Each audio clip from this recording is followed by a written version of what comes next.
Right. Welcome back, everybody, to the cafe. Here we are again. Some more docs dropped in the Idaho case. My plan was to jump back to the old days and go look at some stuff we've looked at then, stuff that went on then, comparing to what's going on today. We still will do that. But we also got some new documents to look at today and see what they say. So thank you guys so much for joining us, guys. Please hit the like button as you come through the door. Share this out, let everybody know what we're doing in here, guys. And that being said, you know what's next.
All right. Hello. Sorry, guys. I needed to grab a new notebook. I filled up 3 notebooks, like this size, on Idaho, and the new stuff over the past week. I need more. Thank God my son has a bunch left over. Welcome back, everybody. Good to see you. Good to have you here. Thank you for joining us. I hope you're all doing good. Great to be back with you all. Oh, I still got music going in the background. Hang on 1 minute. There we go. Okay. Come on in, guys. Grab a seat. Great to see you all. Hope you're having a great day today. Oh, thank you, Bix. Speaking of, who do we have in here right now? Joey Agrella, welcome back. Mikey's in the house for the last 24. I am me. So am I. Good to see you. Miss Stormy's back in the house. Good to see you. Dandy Lioness. Hello, Dandy. Good to see you today. Welcome back. Michelle Apple. Good to see you again. Donald D. Nice. What's up, brother? Good to see you. Vix Logic in the house from over the pond. Good to see you, Vix. James Moen. Welcome back, my friend. Good to see you. In Stitches in the house. Good to have you here. Miss Sassy Cassie. Welcome back to UT 2014. Always a pleasure. Welcome back. Good to see you. Great to have you here. Alicia J's in the house again. Thank you all to my Blue Crew for everything you do. We all know how that works because I couldn't, wouldn't, or shouldn't ever try to do it without them. And Miss Alicia just dropped a new membership. All right. Looks like James Moen was gifted that membership. Welcome to the sauce, Mr. Moen. We got a new meatball, y'all. Thank you so much for that, Miss Alicia. That was so very generous of you. God bless, dear. Welcome to the sauce, sir. Great to have you on board. Rhode Island housewife in the house. Good to see you, dear. Thank you for being here. Aurora, welcome back to you. As always, Eddie, the one made nuts in the house. Welcome back, buddy. Good to see you, brother. Donald D. Nice. What's happening? Hopefully, we'll be able to get you up there, Donnie, today. I got that fixed. If we do open that up, you'll be able to jump up there in a normal, not, you don't have to wait till the end of the show. You know what I mean? Raquel, oh well, welcome back to you. Good to see you today. Bonnie Bailey, my love, wonderful to see you. I hope you're doing good. I hope you're having a great day, and I hope you're feeling good too, Miss Bonnie. Always a pleasure to have you here. Mikey A. Poppy, how you doing, brother? Great to have you here. LR's back in the house. Good to see you. Welcome back to you. Miss Rowena, hello and welcome. Let me see. Brian's Ramblings. Barai guy's in the house tonight, everybody. Good to see you, Brian. Welcome back. Wonderful to have you here, buddy. We love our Brian, that's for sure. Justice for Maddie Kaylee's Dana and Ethan's in the house, and that's what this is all about. Thank you for joining us. Red Riding Hood, welcome back. As long as you're not being chased by the big bad wolf, we're good to go. Thank you for joining us. And the musical contestants in the house as well. Thank you for being here, musical. You are appreciated. Come on down, everybody. Come on in. Let me see something here. Echo 444. Welcome back to you. And goodness gracious, of course. Dagburn, Johnny Gobble's dead floozy mama's in the house. Welcome back and thank you for being here. Brady B, the OG, as always. Good to see you. Leslie and Billy, thank you so much for joining us as well. It is great to see you all. Thank you all so much for joining us, guys. If you would, please make sure to hit the like button as you come through that door. Share this out and let everybody know what we be doing in here. Go tell your friends and your neighbors and the mailman, the milkman, whoever. I don't care. Tell the dog running down the street. Maybe he'll jump in with us too. Let's do it, y'all. Let's do it. Come on down. Steven from Crime Mobsters, welcome back. Good to see you. Michelle Apple, good to see you. The sassy one's in the house. I don't see the SRBBB. There she is. SRBBB. Welcome. Well, let me see, Leslie. Let me check my me-mail. My me-mail. It's my me-mail. It's me-mail. Not you-mail, me-mail. I got two, Leslie. I got two me-mails from you. That is horrible. That one there, I will say. And the other me-mail. Yes, I did get them, Leslie. Thank you, dear. I appreciate that. So if you guys do want to send me a me-mail, please do. One of the mods will drop the me-mail address, and you can send me whatever you need to. Rissa Roberts, welcome back to you. Great to have you here. Great to see ya. Appreciate you very much.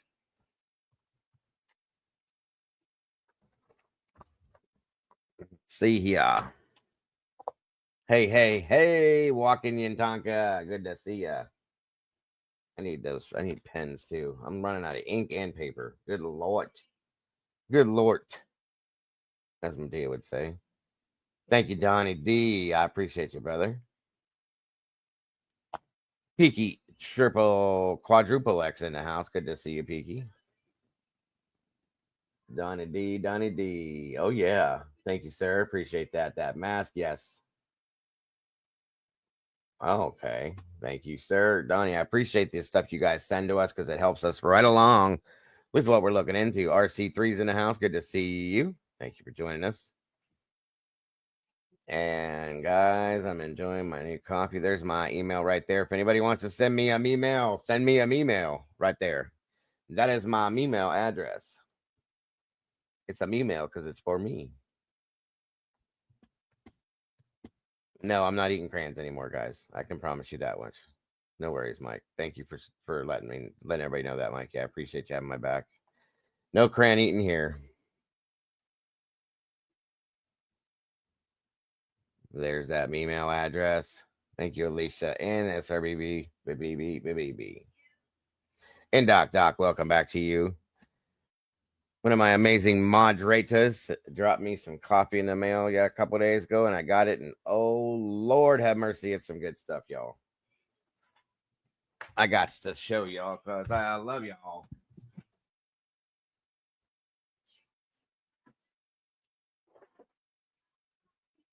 This is not just your everyday, regular old coffee, by the way. This is made by mods, by the way. MAUDS. Look at this. Look at these flavors, guys. Nana's oatmeal cookie. Cinnamon churro. If it'll focus. Yeah, it's hard to focus. Maud's sister, hazelnut. I love hazelnut.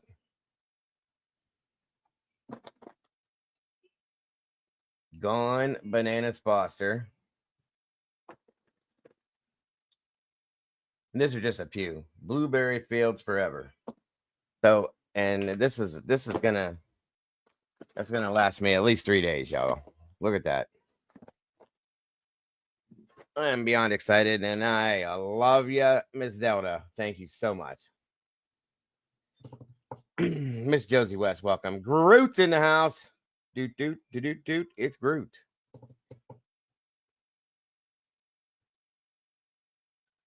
Oh, thank you so much, SRB. Yes, Aurora, 3 days. No, I'm just kidding. That'll probably last me, I'm going to say 3 weeks. Probably 3 weeks. It'll be 3 weeks. Thank you, SRB, for that. I've only had one row. Just since I got the box, I had one. And it was good. Open mind perspectives. Welcome back to you. Good to see you. KL Wingate, welcome back. 109 peeps in the house, guys. We have 49 likes. What is going on with that? Please, let's see if we can make that match, and make sure you hit that like button, please, and thank you. Off subject, but you or no one is to buy the Stouffer's meals nationwide. They're being taken off shelves and recalled. Oh, yes, ma'am. I will not. And thank you for that. Welcome back, Daryl Watkins. Wonderful to see you, my friend. Thank you for joining us again, brother. Between 5 and 8, Joey. Depends on the day.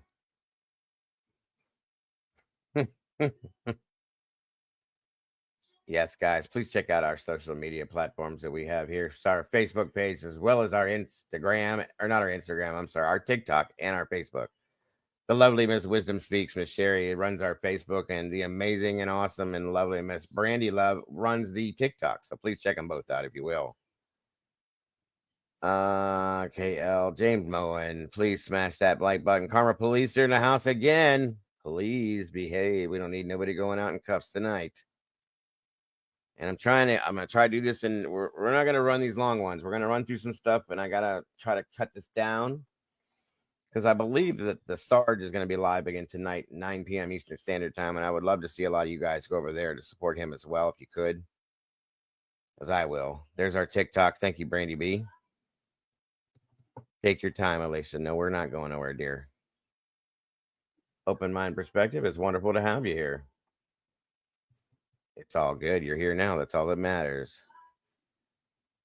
Make sure you guys hit that like button, guys. We got 107 peeps in the house, and we are at 58 likes. Something ain't matching. Come on now. Dandy, great to see you. Big Sludgic. I think I got everybody. If I didn't catch up with you, I will. Captain Jenks, welcome, brother. Good to see you. My mods take very good care of me, Leslie. I have to tell you that, especially with the coffee. They do. Zelda's very good at doing that. Always has been. And guys, don't forget to sub to our lovely Miss Mama Bear. Please and thank you. We need to get her channel up and growing. Hey, Beckles, good to see you.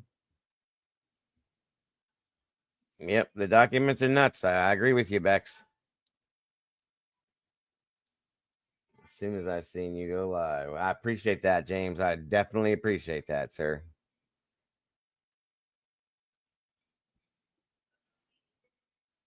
We will get Sarge's link dropped in here. Daryl Watkins, thank you, my friend, for that super sticker. I appreciate that so very much, brother. Absolutely appreciate that so very much. Yeah, the grass is starting to grow here too, Cass. Little by little. I'm about to get out there on my 0 turn soon and get the grass cut. I love doing it. It takes me 3 days to do it because I have so much yard, but you are absolutely welcome, Open Mind. It's wonderful to see you again. Sarge's link is right there. Miss Alicia just dropped it. The Yaw News Network. It's called the Your Ass Hurts News Network. It's quite interesting, y'all. I promise you'll enjoy. It's not your average YouTube channel. That's a fact. But Sarge puts it out there like it is. He doesn't hold no bones.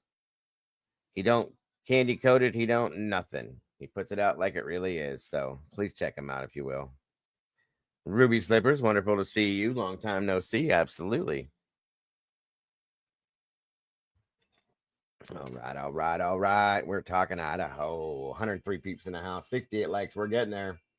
I just want to give it just a few more minutes before we get going to make sure everybody's in here so we don't have to go backwards. You know what I mean? Bear with me. Just a few more minutes. By the way, I want to thank anybody and everybody that donates to these cash links, Venmo, PayPal, and Cash App. Y'all, we do not expect you to do that by no means, but anybody that chooses to support us that way, God bless. That is how I pay the bills here to keep everything rolling. So thank you so very much for anybody that does. You are amazing. Sergeant Jeff Bacon and host their own Cap. I don't think that's going to happen in this millennium. Sorry, just saying. Welcome, Miss Claire. Good to see you. Just subbed, first time here. Listening, G. Awesome. We love our over the ponders. It's wonderful to have you here, Claire. Thank you so much for joining us tonight.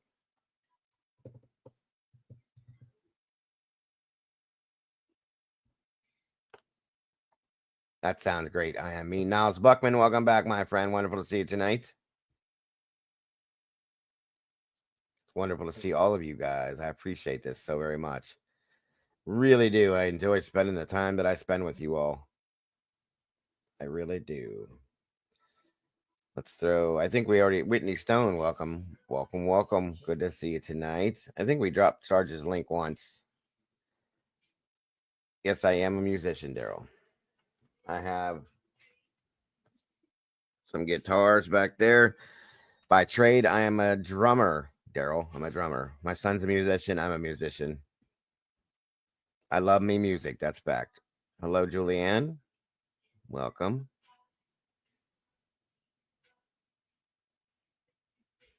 Yeah, there's 3 of our guitars there. Well, 2 guitars and ukulele. Actually, no, there is 3 guitars back there. The other one's over to the other side. It's hard to see it. Wait a minute. Nope, it won't work that way either. There it is. 1, 2, 3. Ukulele. There's 2, 3 more upstairs. Hope Norris, welcome and good to see you. Same to you, Miss Contessa.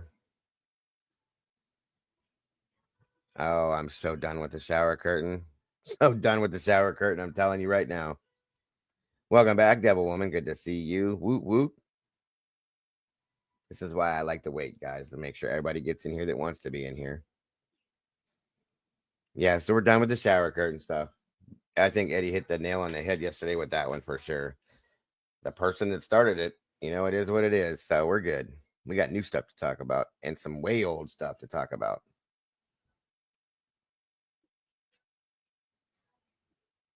What's F? I gotta leave, but I'm gonna wait until I get yelled at. We will be here as long as we need to be, James. If you could leave and come back, we might still be here. If not, you can always catch it on the replay.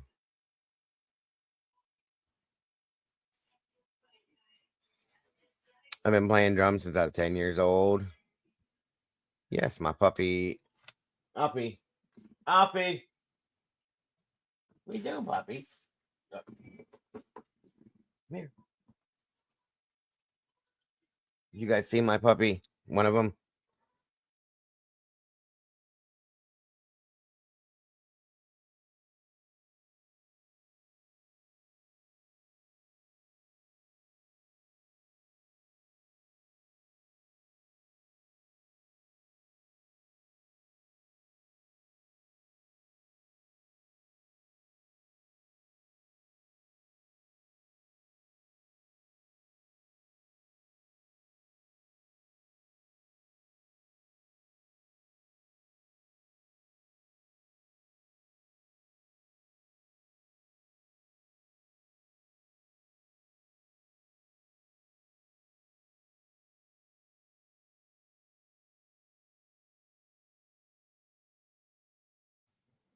There he is. This is Alfred.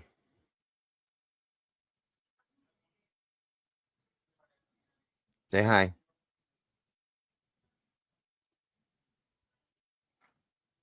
You gonna say hi?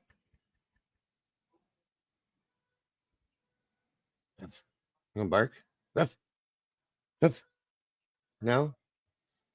He don't like this area for some reason. I don't know why.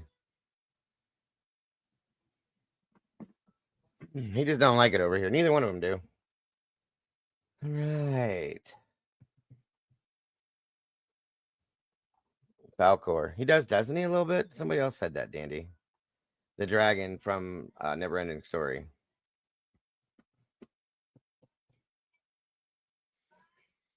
Yeah, me too, Mike. I know what you're talking about, brother. Computer ghost. Probably. It probably is what it is, Alicia. No lie.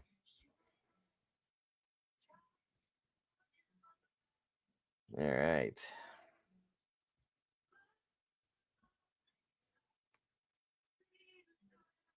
Good stuff, Miss Taylor. Welcome.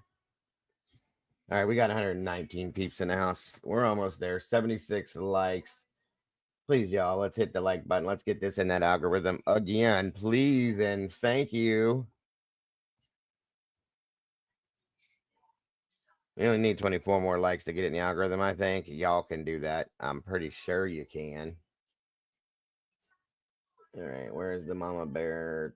There. Hold on. Give me 1 minute so I can get some stuff pulled up here. Come on in, get yourselves a comfortable place to sit, if you will.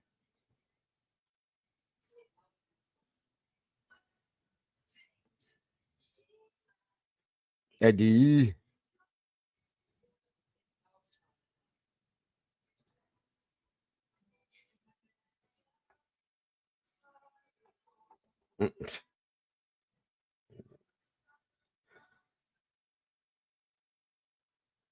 You're the best, amazing channel still. Well, thank you, Leslie. I appreciate that very much. That's because you're here. If you weren't here, it wouldn't be.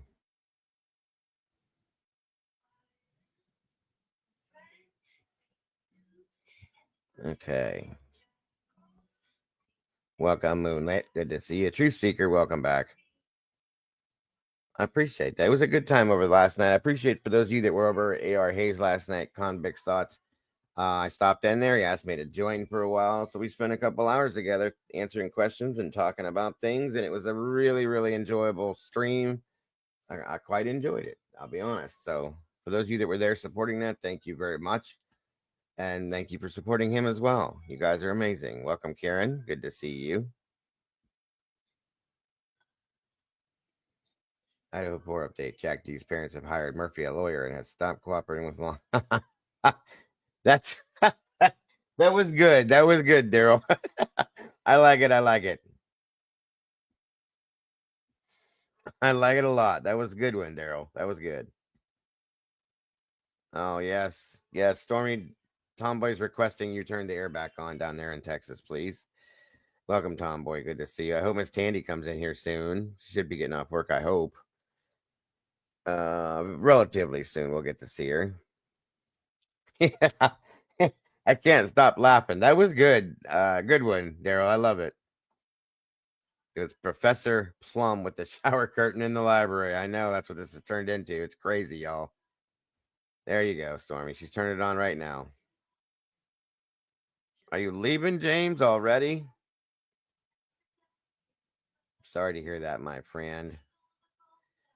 We'll be here often, James. You're always welcome. It's wonderful. We love having you here, sir. So please, if you're going out in the world, be careful.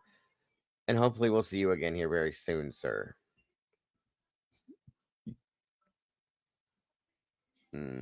Dallas Fort Worth in the house. Uh-oh. You guys, if you want, you can throw it because I love seeing it before. Well, right, we're about to get started here shortly, but if you want to throw where you're tuning in from in the chat, I'd love to see that. This community is a wide range of people, and I love seeing where you guys are tuning in from, whether it's over the pond or if it's in the States here, wherever it is. I love seeing it. You don't have to. If you're not comfortable with it, I get it. But if you want to, I love seeing it. So it's amazing if you choose to. Let's see. Alicia's coming out of northern Michigan. That's awesome. Leslie and Billy's in Utah. Of course, Donald D. Nice is my neighbor right here in Ohio. Hope Norris is in Tennessee. Mikey's down in Orlando, Florida. RC3's in Florida too. We got Raquel OL in Northern Cali. That's awesome. Bobby X, welcome out of the UK. IME is my neighbor real close here in Akron, Ohio. I'm real close to that one. Josie West in Wisconsin. Rissa Roberts, Middle Tennessee. That's amazing. Roe is in South Carolina. True Seekers in Northern California, too, in the Sacramento area. Is it Jersey Bread in New York? Hey, hey. I think Cap is out of Jersey, too. Tomboy is in deep in the heart of hell in Texas. Let's see. Sarah the Irish, it's been a minute. Good to see you. Good to see you there. One maiden nut. Eddie's out of Minnesota. Cap is in New Jersey. I thought so. Raquel is in Sacramento. Open Mind Perspectives is in Nevada. Daryl is in, where did it go? I just saw you. Oop, I'll have to catch up with Noel. Hello, welcome to you. Let's see. Super Goat Gazers, original from the UK, but lives in Osaka, Japan. That's amazing. Niles Buckman's in Honolulu, Hawaii. Of course, Stitch is another neighbor in East Central Ohio. Albarico's out of New York City. That's amazing. Daryl Watkins, Grapevine, HS State Route 86. There you go, my friend.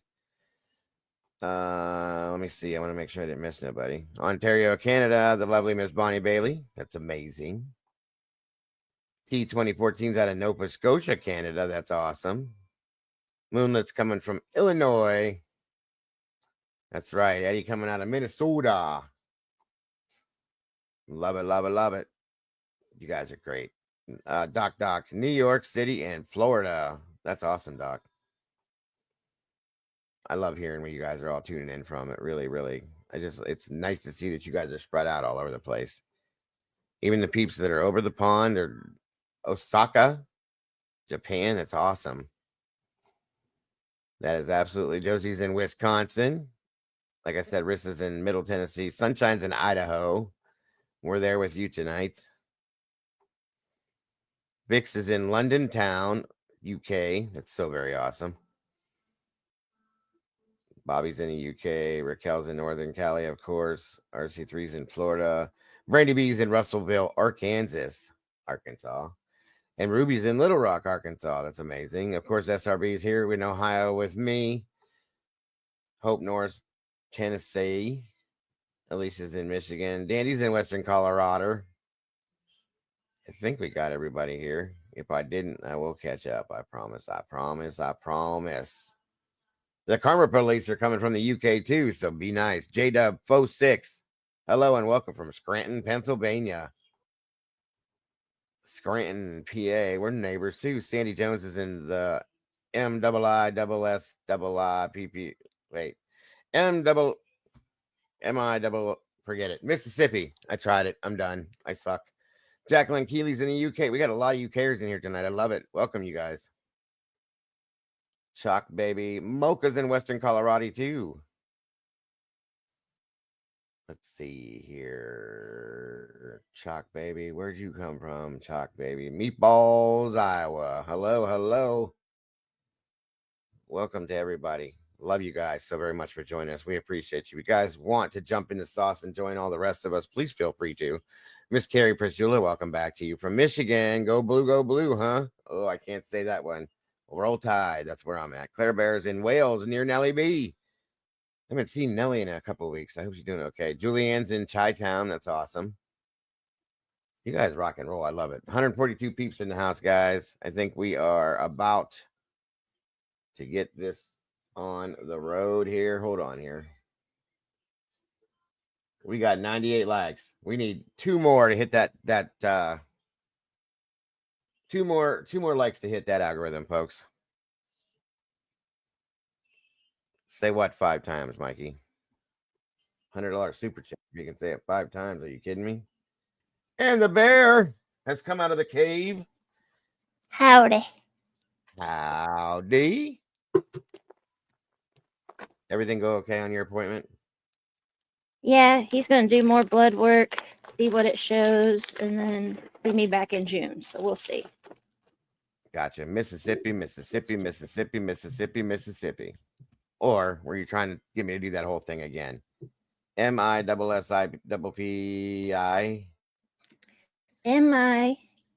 What was it? MI crooked letter I, humpback I. Is that how that went when we were in school? I think so. MISSIPPI. Ooh. How about that one? Welcome, Miss Lily Rose. Good to see you tonight, dear. MISSISSIPPI. I can do it, Mike. Crooked Hello, letter. everybody. Sandy Jones. I remember being in elementary, and that was how we used to know how to. They were teaching you how to spell it. We did it, y'all. We're in the algorithm at 102 likes. Thank you guys so very much. You guys rock and roll. I appreciate you. MISSISSIPPI. Yeah, I can do it. There's my I don't know. Brian. Bra guys in the house. Like I said, y'all, I got new docs to drop today, which is weird because it's Wednesday. And I want to hit those. And then what my plan was for today is I want to go back to some of the interviews that we did and some other channels did as well, and see some of the things that were talked about based on some of the stuff we've learned and see if it matches or if it doesn't match. And if that's the case, I want to know why. That's all I'm saying. So there's that. That's the other part of what we're doing today. MISSISSIPPI. That's pretty good. Miss a P. It's Miss a P. There you go, Dandy. I like that. Miss a P. Kiki. Motoman MX. Good to see you. Thank you for joining us.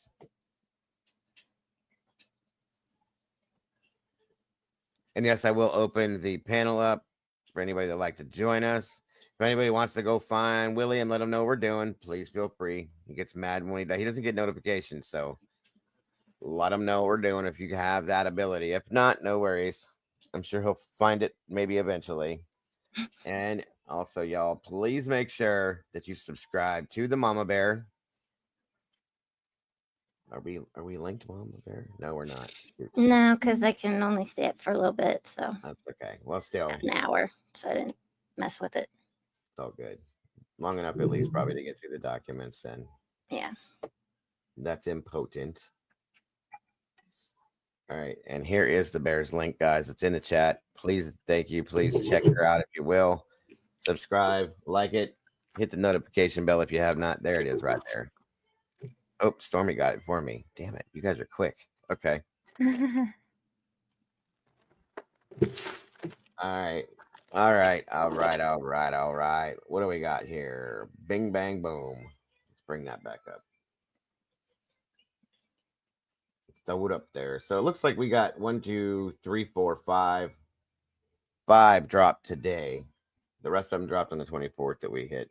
I don't know if they're of any importance, guys, but I like to review them all just to see what's going on and why. Justice Jane, welcome back. Good to see you.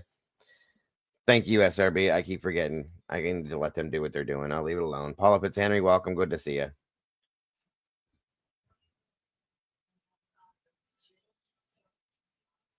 Nope, I gotta say, these guys are good. They are good.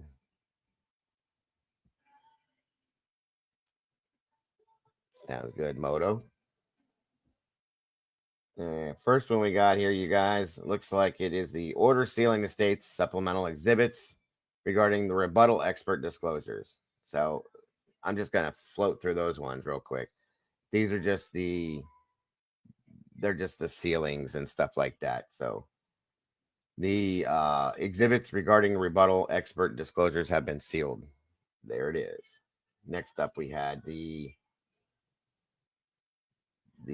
order sealing the state's supplemental exhibits for experts disclosure. Oh, well, again. Welcome, Cat Lady. Good to see you, Miss Ma'am. Thank you for joining us. Wonderful to have you here. Yeah. Same thing. This is the state's version of this. Hold on here.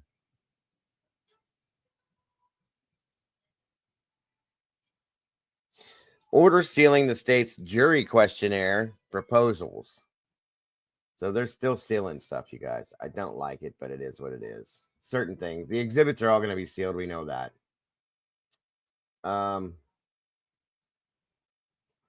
Order sealing the defendant's reply. Let me see. And that's just another seal. This is saying that it's hereby ordered the defendant's reply to the state's objection to motion in limine 5, re the inconclusive data, shall be filed under seal pursuant to ICAR 32 and IC 74124 1B and C. The defendant shall provide the court with redacted copies for public view. The redacted versions, which excise the grand jury testimony, will not be sealed. Well, that's interesting. All right. And of course, the order sealing the defendant's proposed jury questionnaire again.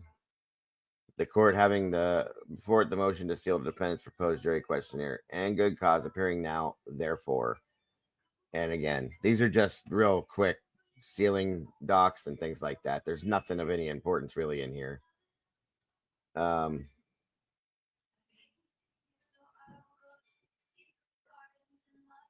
Okay, so this one was dropped down the 24th, it states. I don't think we touched on this the other day. This is the notice of appearance. Comes now, state of Idaho. By and through Latah County. You know how all that stuff goes. I say it so much. Latah County prosecuting attorney, pursuant to the amended order appointing special assistant attorneys general filed on November 21st of 24, and gives notice to the court and opposing counsel that Deputy Attorney General Madison Allen, Idaho State Bar number 11501, will appear as an attorney for the state in this matter. Ms. Allen will appear for the limited purpose of assisting the Latah County prosecuting attorney with jury selection, scheduled to commence July 30th of 2025. Ms. Allen's assistance with jury selection will include responding to defendant's motion to adopt voir dire procedure. An objection to magic question. The response has been filed contemporaneously with this notice. So they're bringing in the deputy DA on this one, guys, for the jury selection. Now, look, they're going to start jury pooling on July 30th, guys. So we're about to head into April here in a few days. We got 4 months, folks. 4 damn months until this shit hits the fan. I cannot wait. I cannot wait for this trial to start. Please know that as long as it's televised, I will be here with it day in, the whole thing, every day, all day, however long it takes. And make sure that you tune right here, because I'll be here for, I don't care what time it starts and what time it ends. I will be here with it the whole time. Matt O, welcome, my friend. Good to see you. Super Go Gazer, good to see you. I love that name.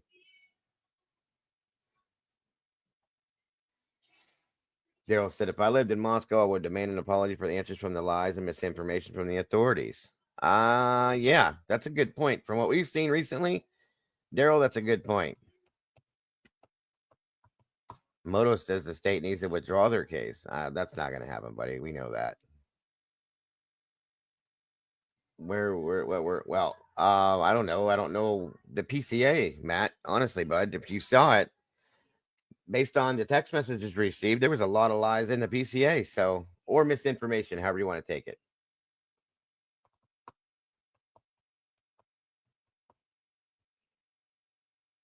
I saw a post on the court YouTube with a new link for future court streams.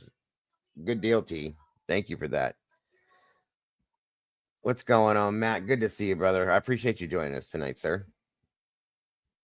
All right, so there's that. Now, here we go. Let me go ahead and open this up for U-Haul. Uh-oh, is Molly in here, Mama Bear? I didn't see her.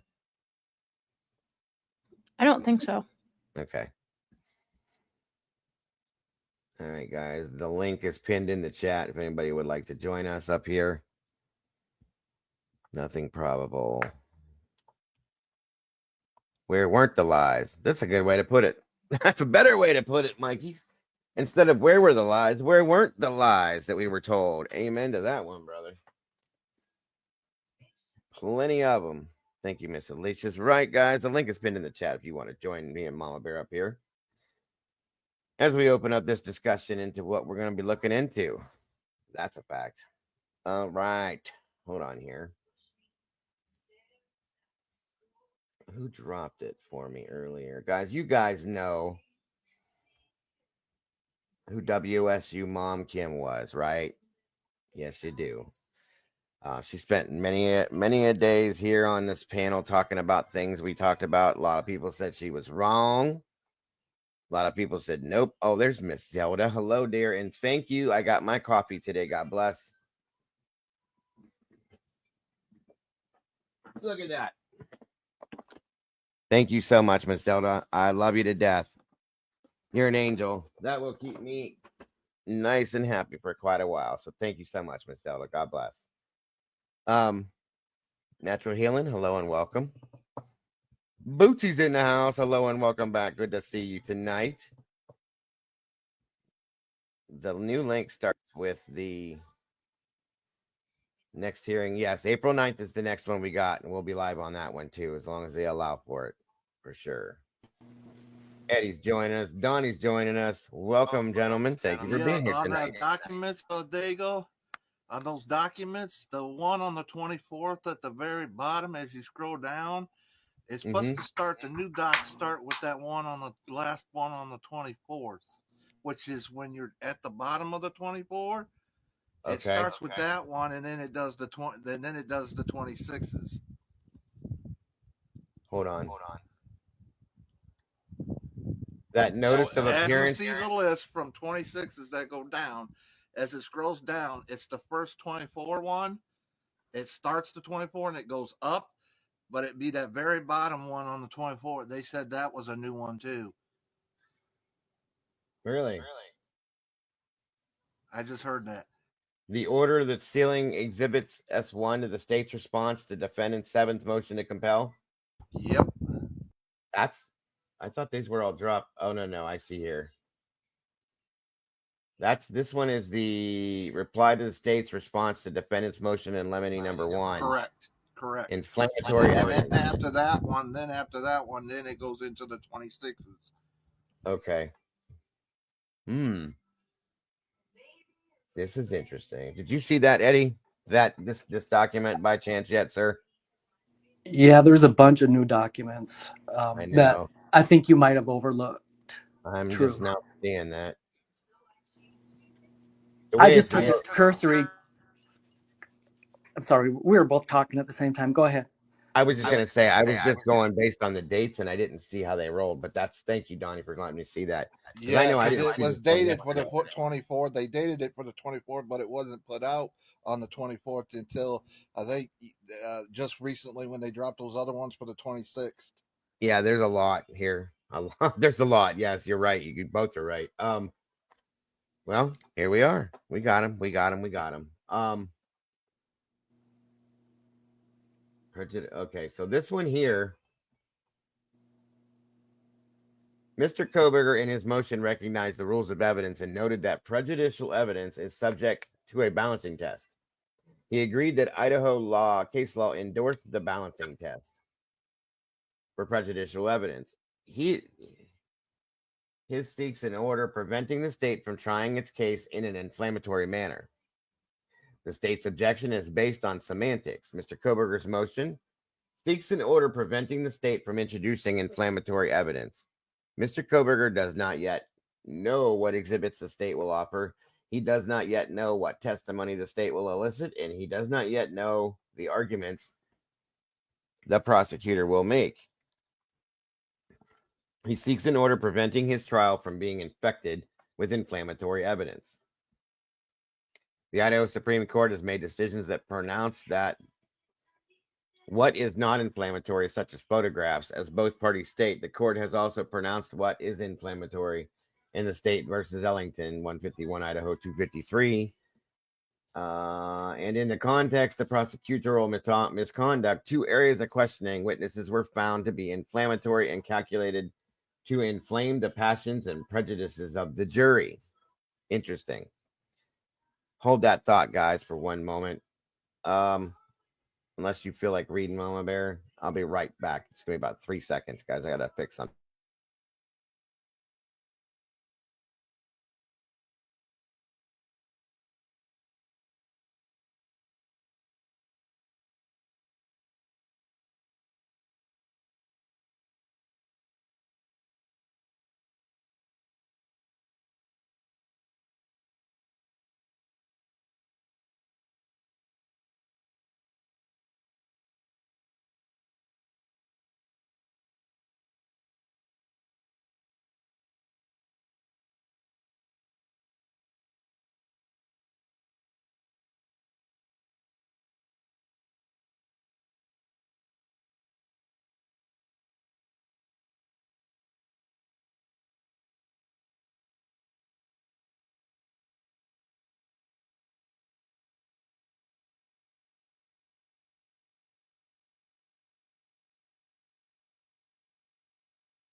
please, like everybody, hit that like button, and he'll be right back in a few minutes. So he'll just had to take a minute break right there. So appreciate everybody coming in. Hit that thumbs up and chat along yourselves until he comes back. And he'll be going over more of these documents here in a little bit. So appreciate everybody coming, tuning in. No, Zelda, I'm here. Okay. He caught me with my mouth full of food. Oh. I was like, figures. Hey, Willie. Yeah, Willie's in chat. Okay. Tell us how you really feel there, Willie.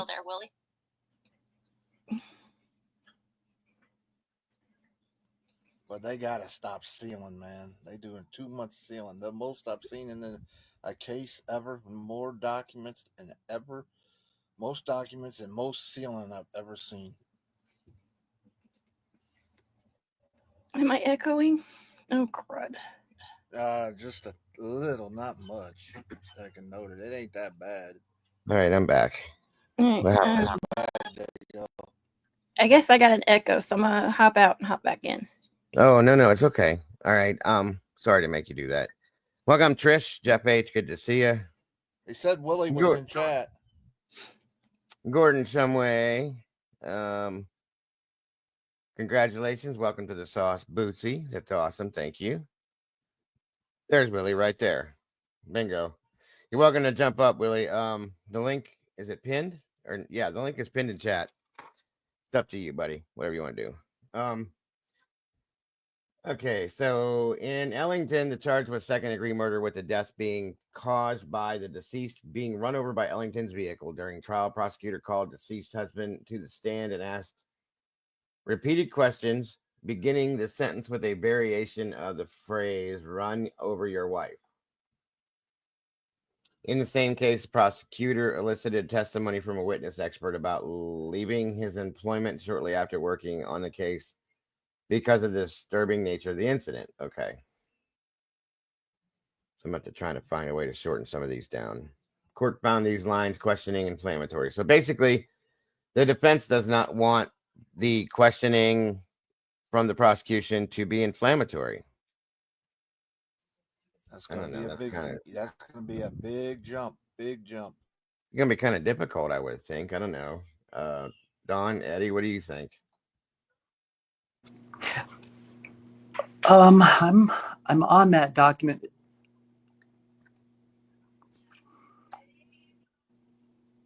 Which portion did we just cover? You just got back from break, so I got. I just read over this page number 2. Page 2. Page 1. Wait, and it says that the juror. Wait a minute, hold on. The Idaho Court of Appeals considered conduct in closing arguments when the prosecutor argued that the jury should be irritated with the defense that has been presented. The court said the prosecutor's appeal to the jury's emotions was overt and express, conveying not simply that the witness's testimony was implausible or lacking credibility, but the jurors ought to respond to the testimony with irritation and resentment. Such appeal. But he's jumping the gun here. This should be something that you bring in a trial, not in pre-trial. Well, yeah, but they have to put these documents out ahead of time. So they're on the record as doctored. Exactly. I don't have a lot of thoughts on this document. Of all the documents that have dropped, this will probably be one of the least, intriguing ones. But if I had a prediction to make, I'm sure it'll get, ruled in the state's favor.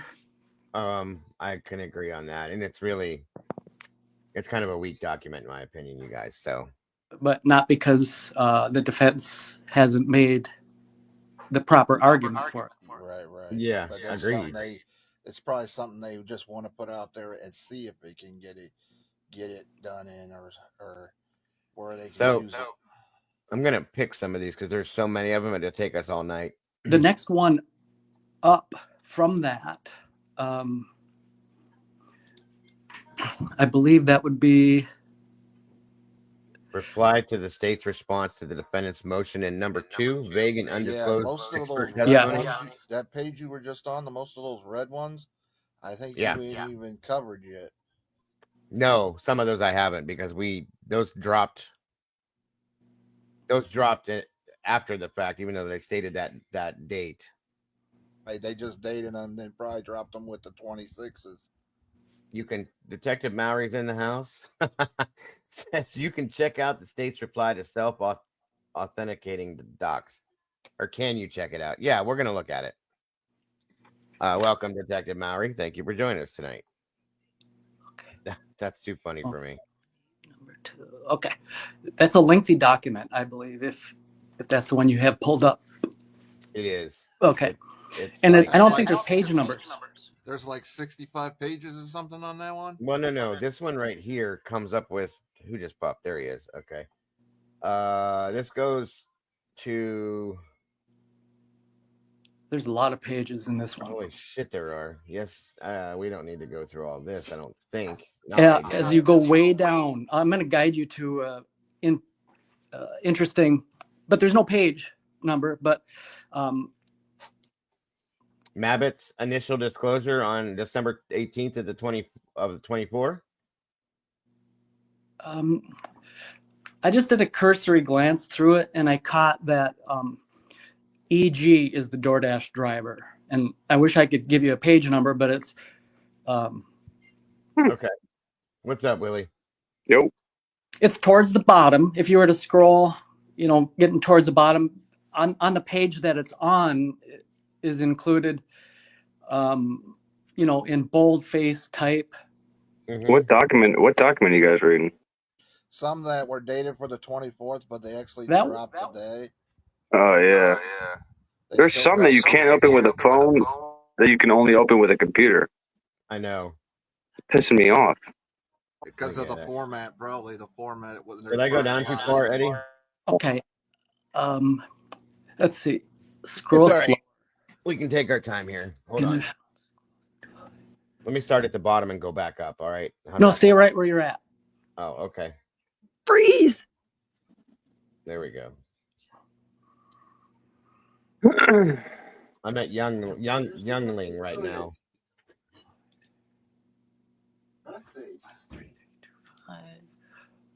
Are you moving around? Nope. I think that then there's a lag between. Nope, I'm not moving. I promise you. Okay. I swear. You said freeze, and I stopped moving right there, bro. Detective Mowry said Dee Dee isn't on this document. DoorDash is not on this one. And for everybody that's in here, please, I'm pretty sure that's not Detective Mowry, so don't get excited. Oh. That would be quite interesting, but it's not. So 4. Okay. I figured out an easier way to do it. From the very bottom, go up 4 pages. All right. Let me see. Very bottom is right there. So including the bottom one is page 1. Okay. Right there. Yeah. 1, 2, 3, 4. Right up there. The one that's got Nolan and Mowry on it. There's no connection between Mr. Koberger. Yes. Oh. So there's no connection with the witnesses either. No shit. What are we pointing out first, Eddie? Okay. So if you scrolled up those 4, then right about in the middle of the page, it says supplemental disclosure 3325. Yep, I'm right there on it. Okay. So in that first paragraph, it says that EG is the DoorDash. Are you shitting me? Oh my God, you're right. Uh-huh. This witness is a detective with Moscow PD. He began working the case in various capacities since the first day. He hasn't conducted. Oh, wait, did I skip over it somehow? Hold on. Yeah, something moved. That wasn't me. Hold on a minute. There it is. Okay, this disclosure states that there are 49 devices and digital data sets that this witness will testify. There is no connection between Mr. Koberger and any of the following individuals: Maddie Mogan, Kaylee Goncalves, Xana Kernudel, Ethan Chapin, Dylan Mortensen, Bethany Funk, J.D., Jack Decor, Jack Showalter. Who's the other MM? Well, that's good. Oh Who? yeah, there is. That is. I don't think EG is a DoorDash because the parentheses usually come after the name. Yeah. So that might be like. I think MM is the DoorDash. Yeah, just a different. Yeah, Michael Madison. We don't know. Thanks for straightening me out. See, I was assuming MM. You know, how could MM be the DoorDash? But it's already listed MM. First one. So. Who else do we know from this case that has the first and last initial M? Besides Maddie? Yeah, is there somebody else that had another? Well, I don't think you get to pick your DoorDash driver though. So no, but that doesn't mean that this person doesn't just have the you know what I mean. You're right about that, but shit. No, but the DoorDash driver can pick the location, the pickup. Yeah. Get the address if it was Wasn't somebody there that a Matthew or a Matt or somebody with that first letter of their name? EA would be the Emily out however you say her name. We'll hear something in the grapevine after the next few days. Everybody be like, "Man, that means this." We'll hear something. Well, I mean, Eddie's right though to see EG and go Eric Gower. That would be my thought too. But who else? Yeah, but usually like when you're talking about something and you put it in parentheses, it's after that. You know. I agree. That'd be crazy if he was a DoorDash driver. It'd be insane. That's why I was like, "What?" So it's dropped from 60 devices down to 49 devices? I still don't believe Xana used Ethan's phone to order the DoorDash, though. I'm not buying that in any way, shape, or form. I don't think so. Okay, come on, you guys. I need your guys' brains in the chat over here. Help us figure out. Do you think the pizza order at midnight's true? Well, that's why I don't think the food was for Xana. Wait a minute. Echo just threw up one. Madison Moyer. That sounds familiar. Madison Moyer. It is. You have that name in your notes anywhere that you can remember, Eddie? No, I don't. And come on. Amethyst says Matthew Moy. That sounds familiar too. Matthew Moy. I never heard of none of these people. Bobby, old dude, welcome, my friend. Good to see you. It's saying BK had no connection to the DoorDash driver, right?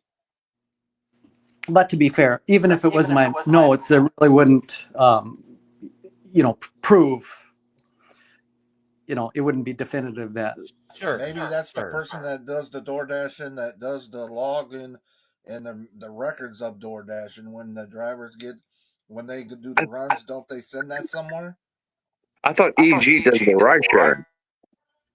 Eric Gower was the rideshare guy, yes, but there was talk before that he was the DoorDasher too, but I don't know. There's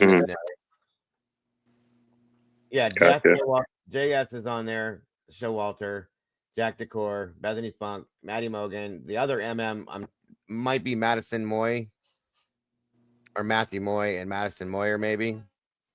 Well, this kills my hope because I thought maybe he had a connection with one of the surviving roommates, but this is saying you don't have a connection to nobody. Basically, yeah, nobody, like nobody at all. These are the other people, you guys. I think that we were talking about. We heard Ann say that I heard you that Brian Koberger has the ability, is going to be presenting many other possible suspects in this that are closer to the victim. I heard that too. Hold on, guys. I gotta grab something real quick. Keep going. Probably every single blood DNA. That's what I would do. Yeah. But like I said, there's so many DNAs in that house, it'd be impossible to do them all. That's what I mean. If they actually swabbed every inch of that house, they'd have so much touch DNA, they wouldn't know what to do with.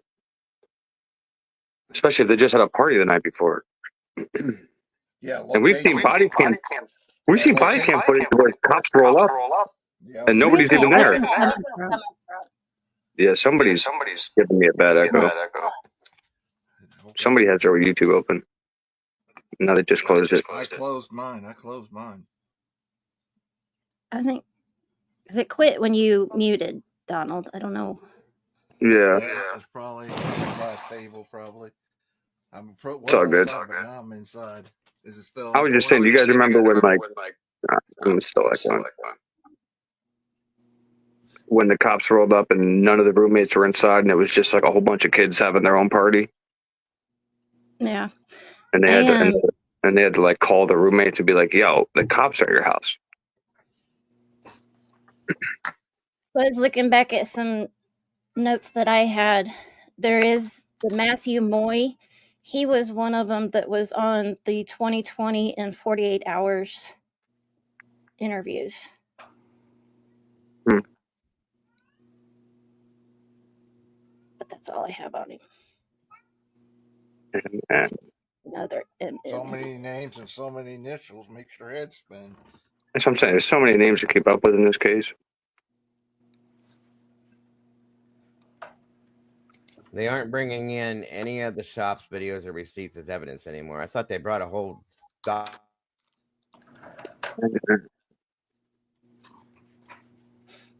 Dago, did you hear what I said? Where'd he go? I didn't. Sorry, my wife walked in here. I was talking to her. I'm sorry. What's up? Oh, that's okay. Matthew Moy, he was on the 2020 and 48 hours interviews. The name sounds familiar. Who is he, though? Is he just one of the friends of the students? Or maybe one of the frat guys? I don't know. I'd have to go back and look at the. Oh, no. Yes, you're right. He was one of the frat. He was one of the blonde kids from Ethan's frat. Yes, you are right. 100%. I do remember that now. That's interesting.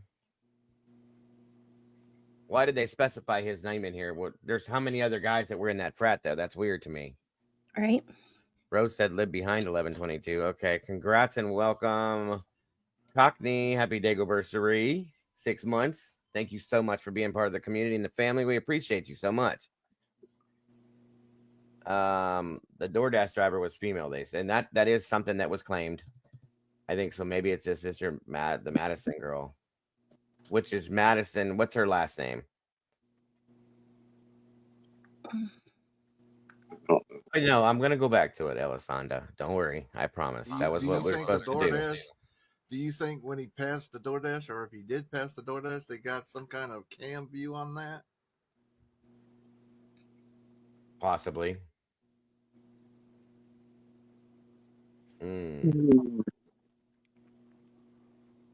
This is interesting.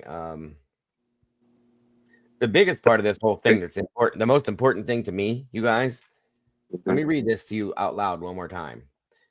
This disclosure states that there are 49 devices and digital data sets that this witness will testify. This is it right here.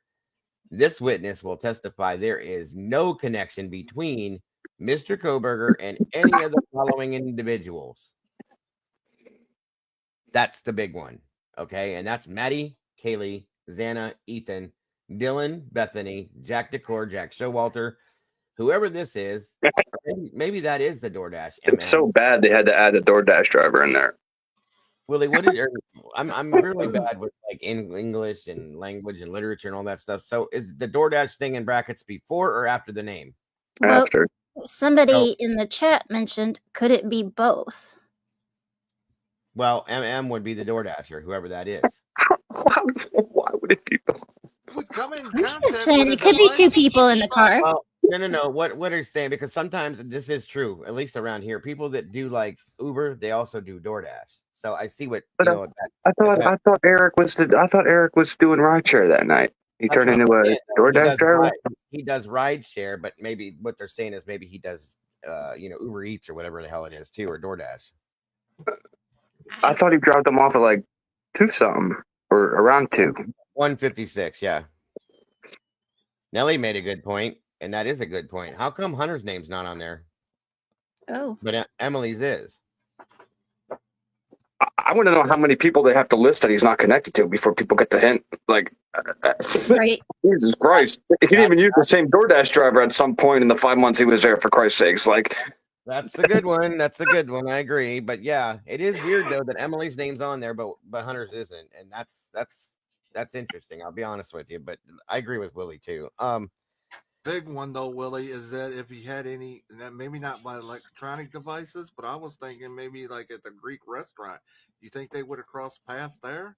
But that's what I mean, or the Winco, because I know that in one of the documents it said that they all went to the Winco. So if you have them, walking down the same aisle as one of the victims or one of the somebody have something to show us that he even knew these people existed. You can't just go and murder people in a different state and plan it all if you don't know they exist. They can't, Willie, because there's no connection to him, and none. That's what I mean. You're planning a murder for somebody you don't know. And don't like well, if you want to go by what they're trying to make us believe, he bought this knife 8 months before he moved and did all this to this area. So you're pre-planning this, premeditating the whole thing 8 months or more before this, and then you have no victims whatsoever, and you're just going to say, "Okay, I'm here." Now they were hearing that 10 months before he might have bought the mask at Dick's. That's what I mean. Like they're trying to put all this together, and I get that because that's what they have to paint this picture. But Jesus, man, when you look at the whole thing, it doesn't compute. I don't think there is one, Matt. I think they've tried to find a connection between them, and there's nothing there. Nothing. Because now in the document, I'm echoing bad. Yeah, I don't know. Hold on a minute. Are you running in the background too, Willie? It's not my device. It's got to be Donald. Hold on, let me try something. I'm on a phone, so it's never me. No, wait. Oh, yeah, no, I got you. Wait a minute. Donald, mute your. There you go. Okay, go ahead and talk for a minute, Willie. Let me see what happens. Hello. Yeah, I'm good now. Yeah, it's coming through you, Donald. You might have something in the background turned on. I'm on a tablet. It's a small mic, probably. I'm outside. Is your YouTube on, like, in one of your pages that drops down? Like one of the tabs? Yeah. Tab, sorry. It's not echoing now. The only thing that's open is StreamYard. Dago, you were echoing just a second. Yeah, he's not echoing, but we are. Am I? When he's on, you are. Okay. Okay, listen, Donnie. At the bottom of your screen, there's going to be a bar if you're on here, and it's the StreamYard screen. You'll go into the settings, and in the back, you'll go to the audio selection there. Underneath audio, it'll have echo cancellation and reduce mic background noise. So if that box on echo cancellation is not checked, check it. If it is checked, uncheck it, and it should change it. But what were we just discussing? Because okay, we were just discussing a mask that was purchased. Yes. Okay. Yes. Dago, do you want that document? Sure. Whatever we're on, you guys. Whatever you guys want. This is about you guys. And yeah, they're saying 10 Just months. no shower curtains. No shower curtain. No. All right. So the document would be state's reply to a defendant's objection to motion in limine regarding self-authentication of records. And what date is that from, Eddie?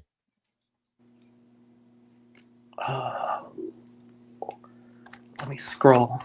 State's reply to... It's the 24th. All right. And read it to me one more time.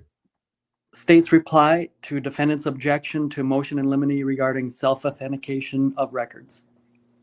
Okay, hold on. 24th. Come on. Show it to me.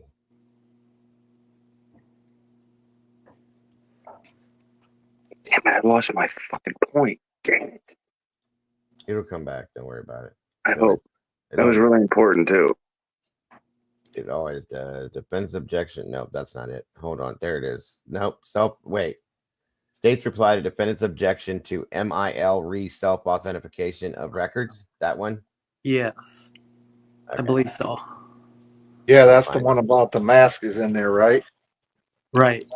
It's on the top, towards the top of page 5. Gotcha.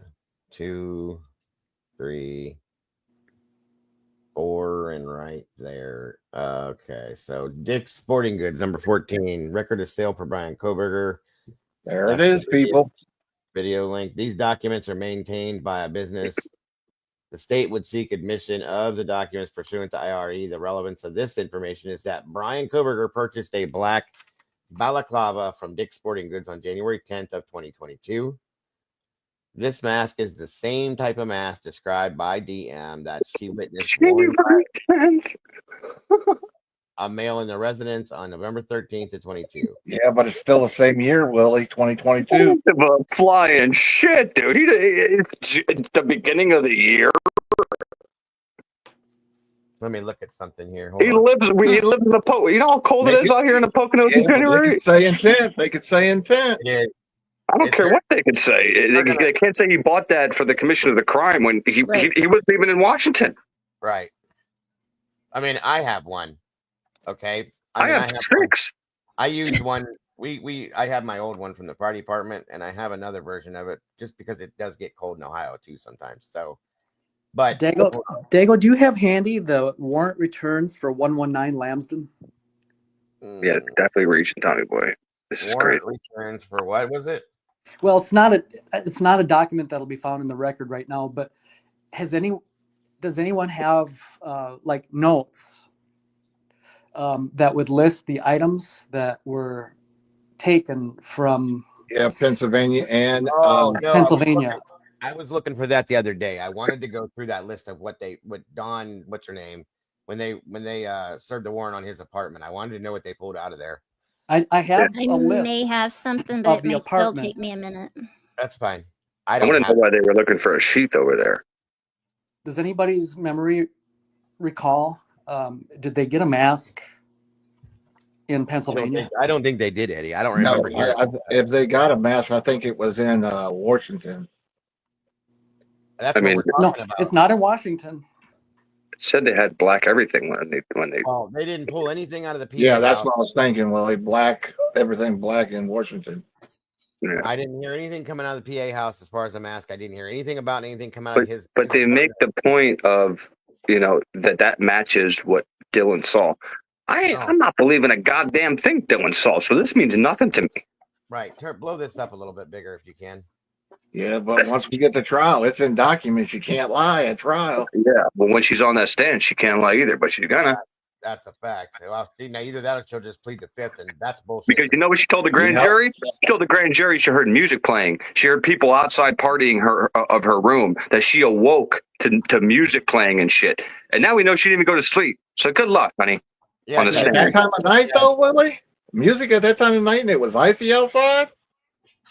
Again, I don't see how that's a big deal if music's going on at 2, 3, 4, even 5, 6 o'clock in the morning. We were still awake in college doing whatever. Yeah, right. The college campus. That makes sense. People forget this is a college town. Yeah, but then you have the whole, what is it, the fourth interview or the third interview? This is the problem I had that she saw. I don't know, maybe one second. Eyebrow. No. Second, she saw a vacuum. Yeah, that one there. But then the third or fourth, this is the craziest shit I've heard. Is that, well, I don't know why I know he's a white guy. I just know that he's white. What? Oh, yeah. I hate that part. What kind of an answer is that? She's like, I just knew he was white. And I knew he was a guy because I forget what the hell her stupid okay, hold on. Opinion was on that. But yeah, she knew it was a guy and she knew what color he was, even though she didn't actually see it. I don't know. Fire stick, number 6. I have one of those. For some reason in her mind, all she remembers is a bushy eyebrow. Yeah, honey, they're painted on your wall. One. So we have the nitro, one glove. Only a chick, bro. Only a chick can get away with this. I swear to God. No offense to any chicks here. No, it's true. One black glove, one Walmart receipt with the Dickies tag. Go ahead down.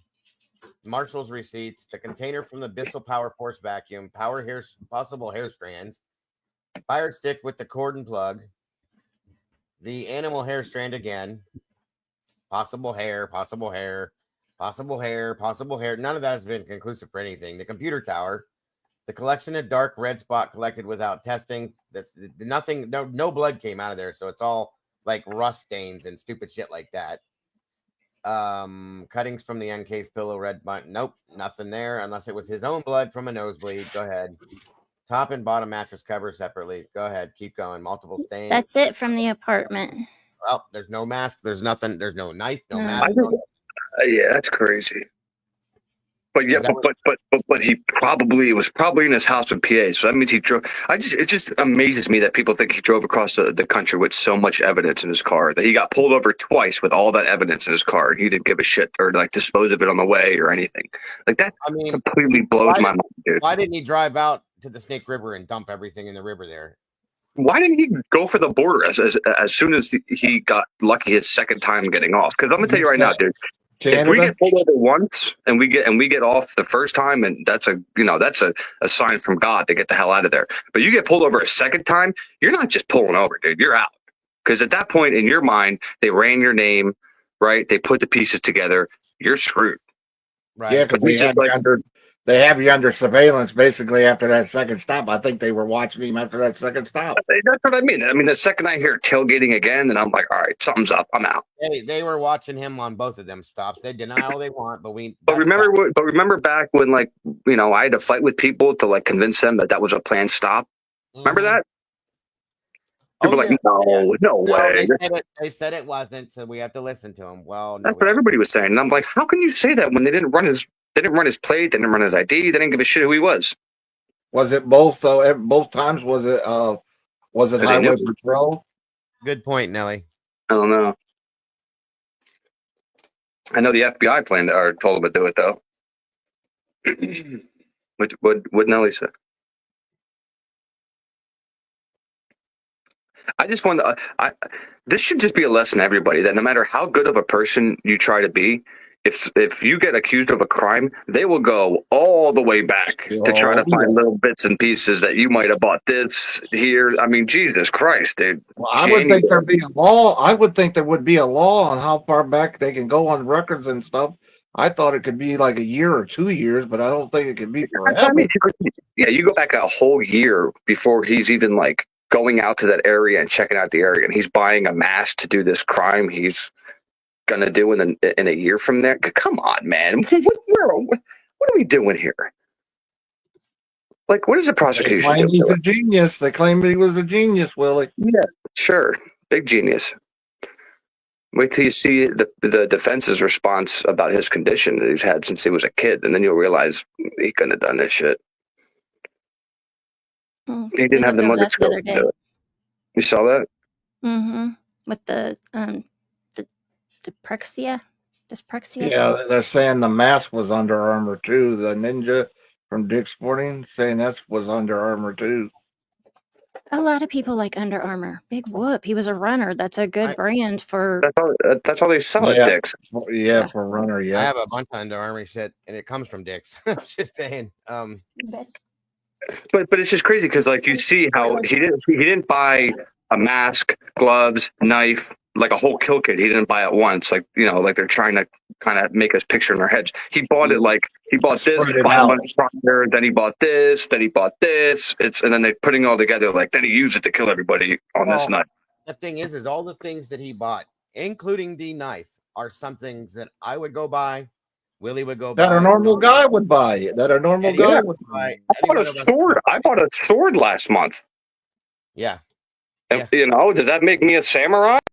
No.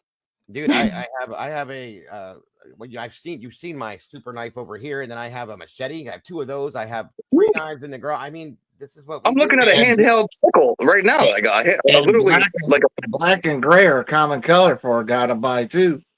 Yeah, I'm looking at a black and gray hand sickle right now. I got in my hand that's sharper than anything. Let me read this too, guys, because I think this doesn't mean I'm a killer. No, it doesn't. In my opinion, I agree. This document also shows the DoorDash records for Xana and Ethan. The hard drive was provided on April 5th, and it says these documents are maintained by a business. The state would seek admission of the documents pursuant to IRE. The state may rely on attached records, states Exhibit S9 from DoorDash regarding a delivery to 11/22 on November 13th at 3:59 a.m. That's an exact time now. 3:59, because we were told before that it was around 4 something, right? Mm-hmm. Okay, so there's an exact time for the DoorDash. Now, this particular evidence provides a timeline of events for Xana before the homicides and corroborates state's witness testimony. This was provided to defendant on May 26th. The state So is in that's the 8 minutes. That's 8 minutes from when he's supposed to arrive on the side there. Not to mention that happened, and they pulled both their phones. So which one is it? That's the problem. Mm-hmm. Wait till you find out. Wait till you find out there was 5 orders on that DoorDash. Well, there could have been one for everybody. I mean, everybody's awake, right? That's a very big possibility. Yes, dyspraxia. Yes, I see that. Hey, I'm ordering. You guys want something? I mean, come on, it's just courtesy. Sure. Sir, early warning records. What does that mean?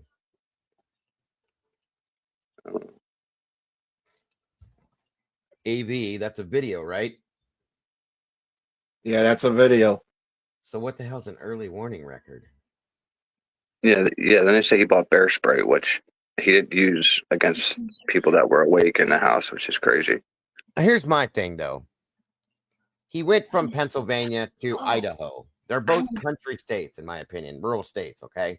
Yeah. His mom probably told him to get something to protect himself. Right. Knowing what he knows from living in PA, where Willie lives, and he can tell you that, like, it's rural, period. That's what it is. Yeah. We got bears out here. He may not know what to expect out there, so he could have bought some of these things to live. You know what I'm saying? Just to have. That's what I mean. The guy can't even prepare to go live somewhere without all this being labeled as. That's crazy. Go ahead, Mama Bear. What are you saying? The early warning records has to do with this bank account. It's something to do with the credit report. Oh, okay. Got you. That makes. I know what it is now. Got you. Thank you. No, he didn't like to hunt storm. He was a vegan. He didn't even like to gut fish, for Christ's sakes. The state no longer intends to rely on this evidence. If the state does, it will lay the proper foundation. Okay, whatever. Elon financial records for Kaylee. The state no longer intends to rely on that. So they've thrown a lot of this out anyway. So, okay, Eddie, was there anything else in this document you wanted to look at?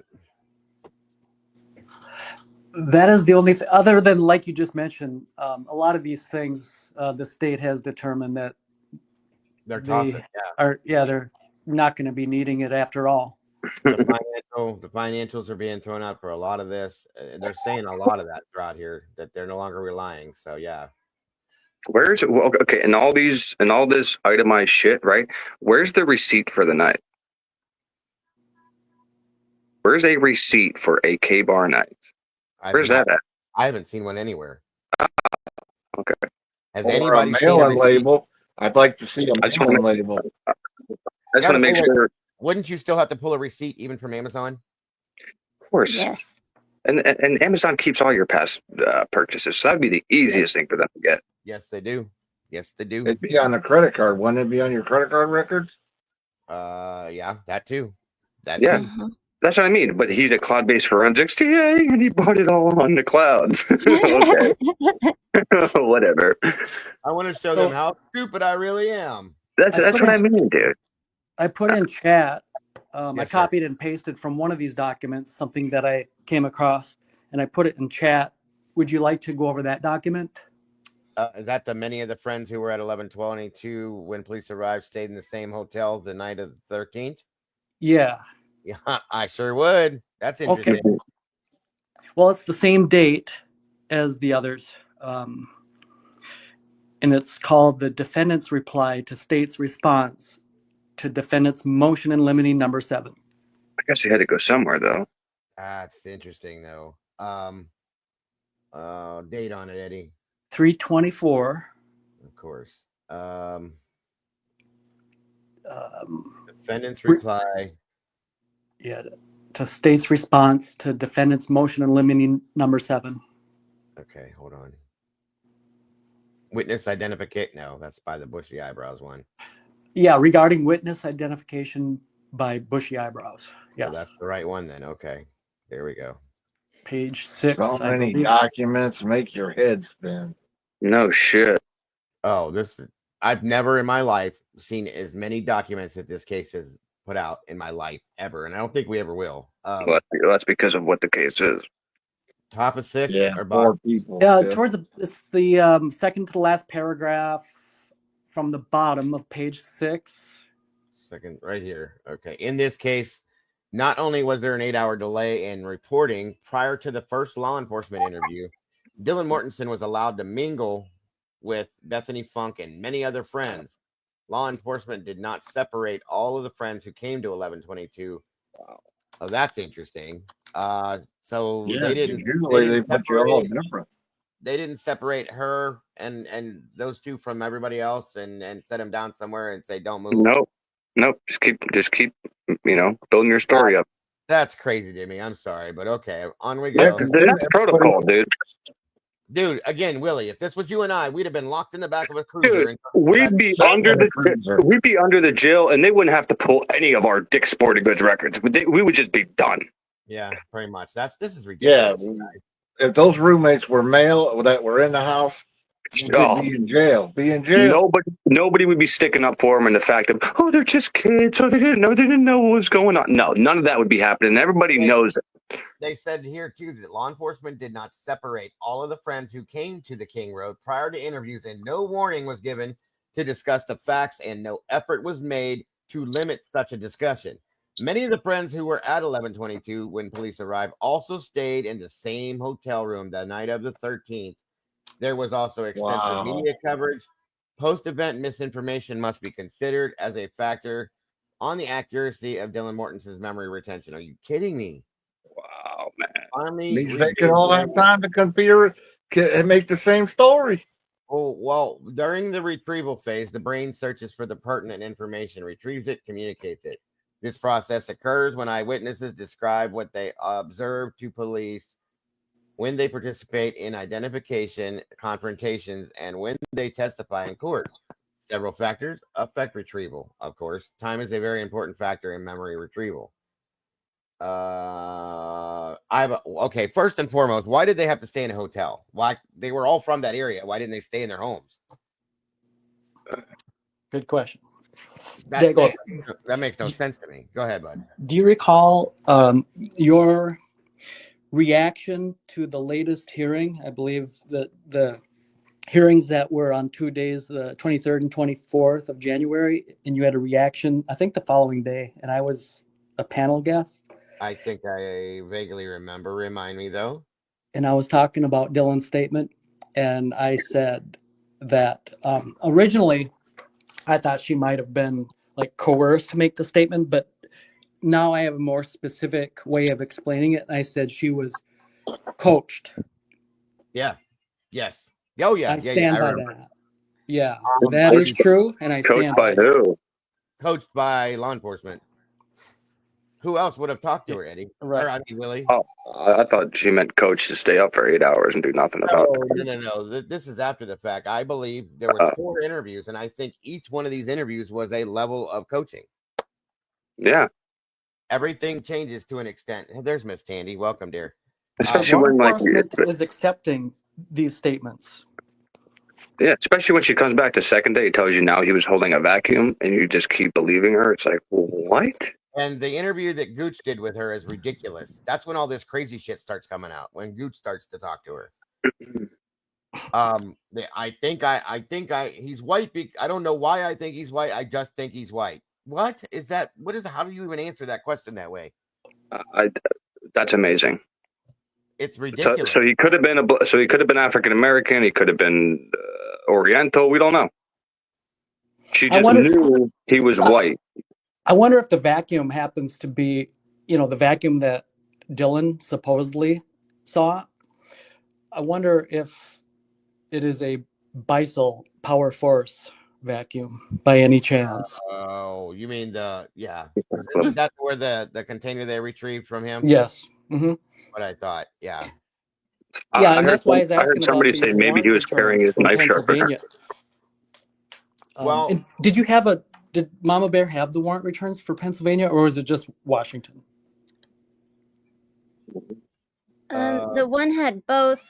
I put it in the back chat, Eddie. I found a document from January 17th, 23.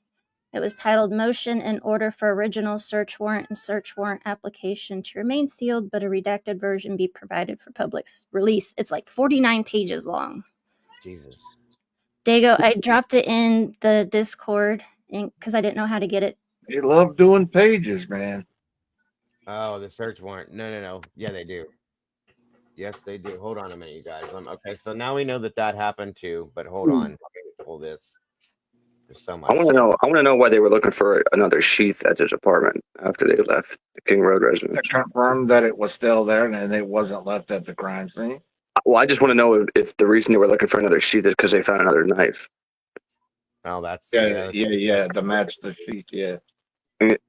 No. I mean, like, so say that, like, I think they found another, or they could tell that there was another weapon used, so they were trying to find another sheath at yeah, which would make sense. So this is the motion in order to unseal the warrant return. Blah blah blah. This is shitty looking papers. This is let's see. The Washington State Constitution recognized the victims of crimes have rights. Blah blah blah. Blah. That's not it. Let me get to the place where it's at. The basis for this motion is that there are 2 surviving victims, witnesses of a now notorious and much publicized murder burglary in Moscow, Idaho, whose full names are listed in this search warrant and search warrant application. These warrants were issued and served in Washington State because a suspect in the crimes resided and worked here during the time of the murders. These warrants and associated applications were sealed due to the sensitive nature of the investigation at the time. Since then, an extensive probable cause affidavit, which is garbage, has been unsealed in Latah County, Idaho, which has alleviated much of the need for sealing here in Washington. The documents filed in Latah have not disclosed the surviving victims' names, only their initials.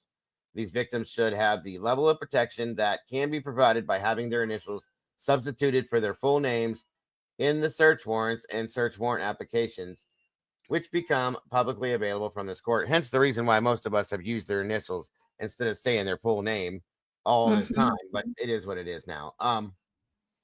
The state is asking the court to consider the usual factors showing of the need for sealing the records, and where that need is based on right other than accused's right to a fair trial, a serious and imminent threat to that right.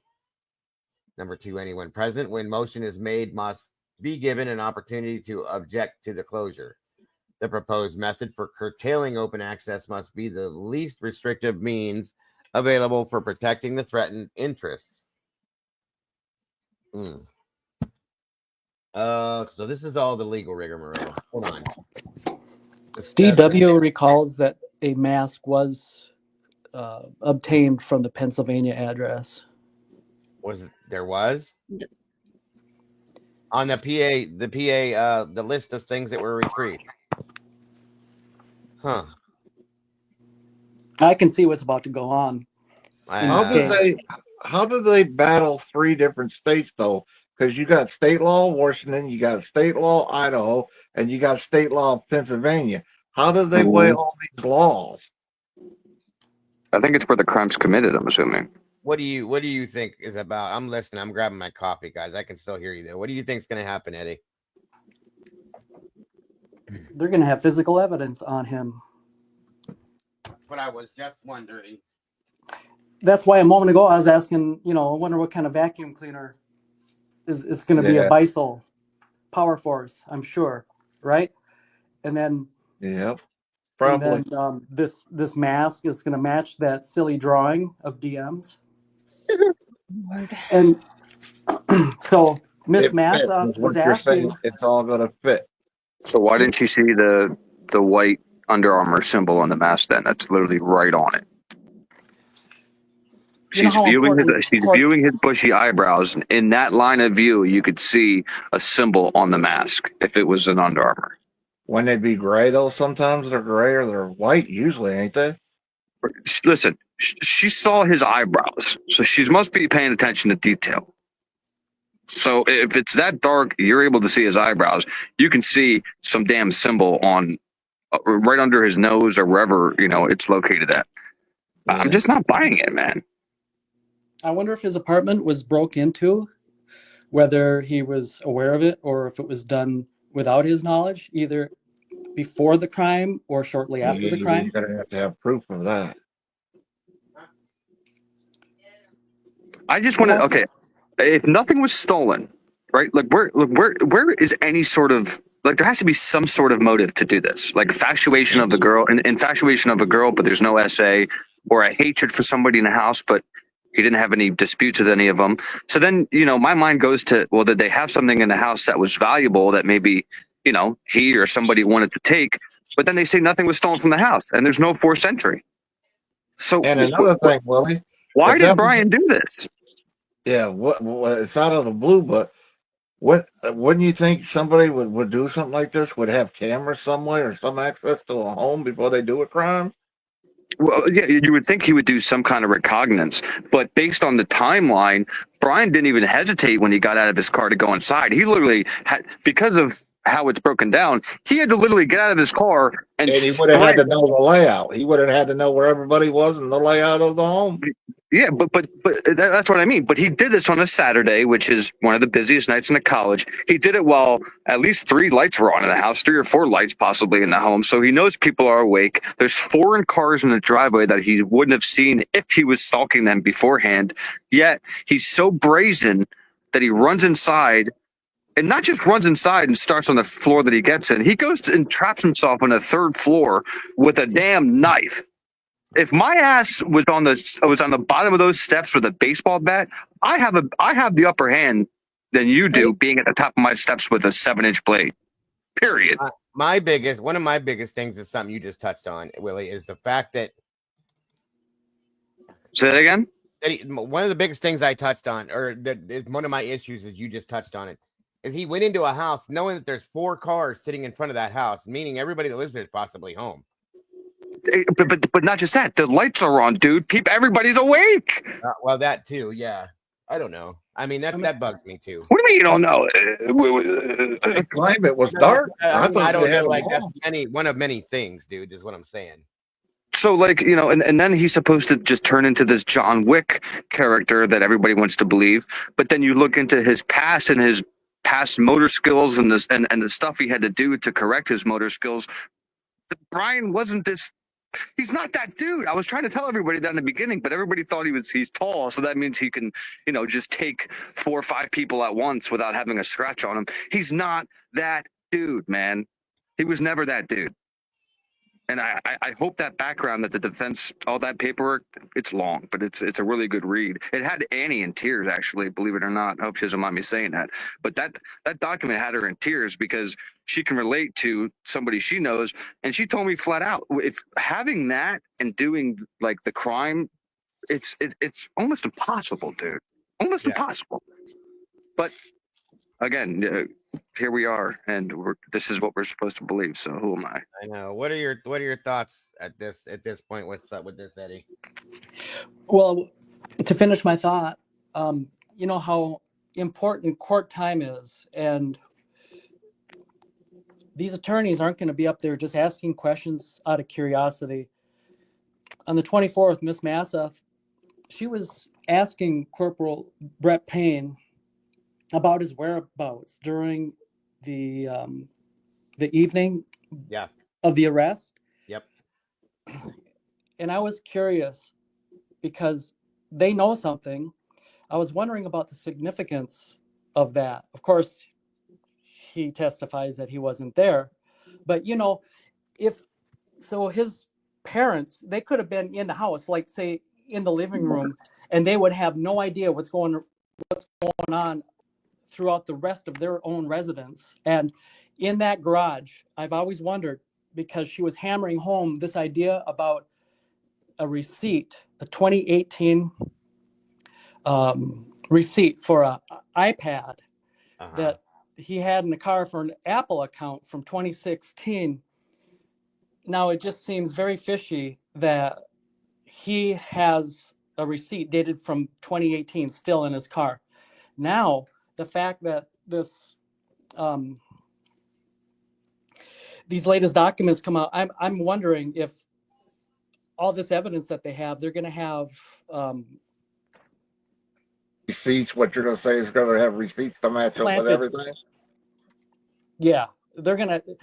That's the next shoe to drop. I can almost feel it coming on. Okay. Yep, the way they're. Yep, I think so too. I think they're going to have receipts to back this up. Oh, yeah. I mean, it's a fiction, but yeah, they'll have it. prepare for it. I just want to see. I just wanted to see a receipt for a knife. How does the defense pull out of that then? That's what I want to know then. If that, I mean, I can expect it to come. I'm not. That'd be huge. That's going to be huge. I don't give a shit about mass he bought years prior or this and that, because I'm not believing Dylan's story. So I just want to see a receipt of a K-bar that came with a.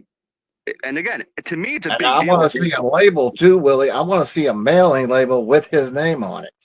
But here's that. But it also needs to match the exact knife that they're saying was used, because I'm assuming you could get. And if you do some research, you're saying the SKU number. You want to see what the SK or the model number on the actual item. Yeah. Well, not but the actual sheath, is it real leather or is it fake leather? Right? Because if you look on Amazon, you have one sheath that's $95 with a knife, and then you have another one that's $27. So I'm assuming that leather probably isn't real. Brian being a vegan, so all that really matters, because I don't care what knife you bought. If it's not the knife that was used to murder these people, then it's all for naught. I'm a bear and then if you look at the wording in the document, the word sheath is spelled wrong when it says knife with sheath and sharpener. But if you notice in the parentheses, the word sheath is spelled wrong. So what that told me, just trying to use common sense here, is that's the exact wording that Brian searched in Amazon. And when you put in K-bar with sheath and sharpener, they probably did that to match it up so it matches up. But that's what I'm saying. You can't find a set of what he has here on the screen with that spelling. With that and a sharpener. So he just put K-bar knife. I literally copy and pasted what they had in the documents that said I think it said K-bar with sheath and sharpener. And if you type that into Amazon, there's a really good value that they have. I think it's like $20 or $30, but it's all black.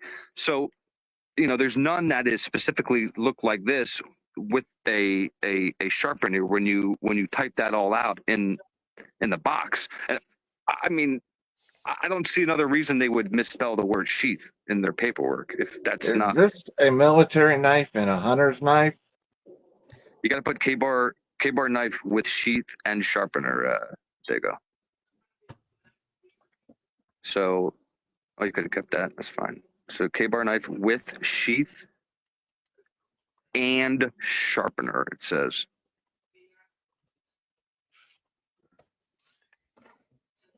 You spelled it wrong, but that's all right. Did I? Yeah, you had two words together, and you spelled sheath how they spelled sheath. Hold on. You need E after. Yeah, there you go. Sheath, like with an F, like Frank? He threw an L in there? It's a sheath. SHEATHE. Oh, the E. I keep forgetting the E. Sorry. There it is. I think there's an E, right? Unless I never thought there was, but that's okay. If it is, that's fine. Well, it did come up now. Okay, there we go. Okay, so you're getting different results than I get. That's funny.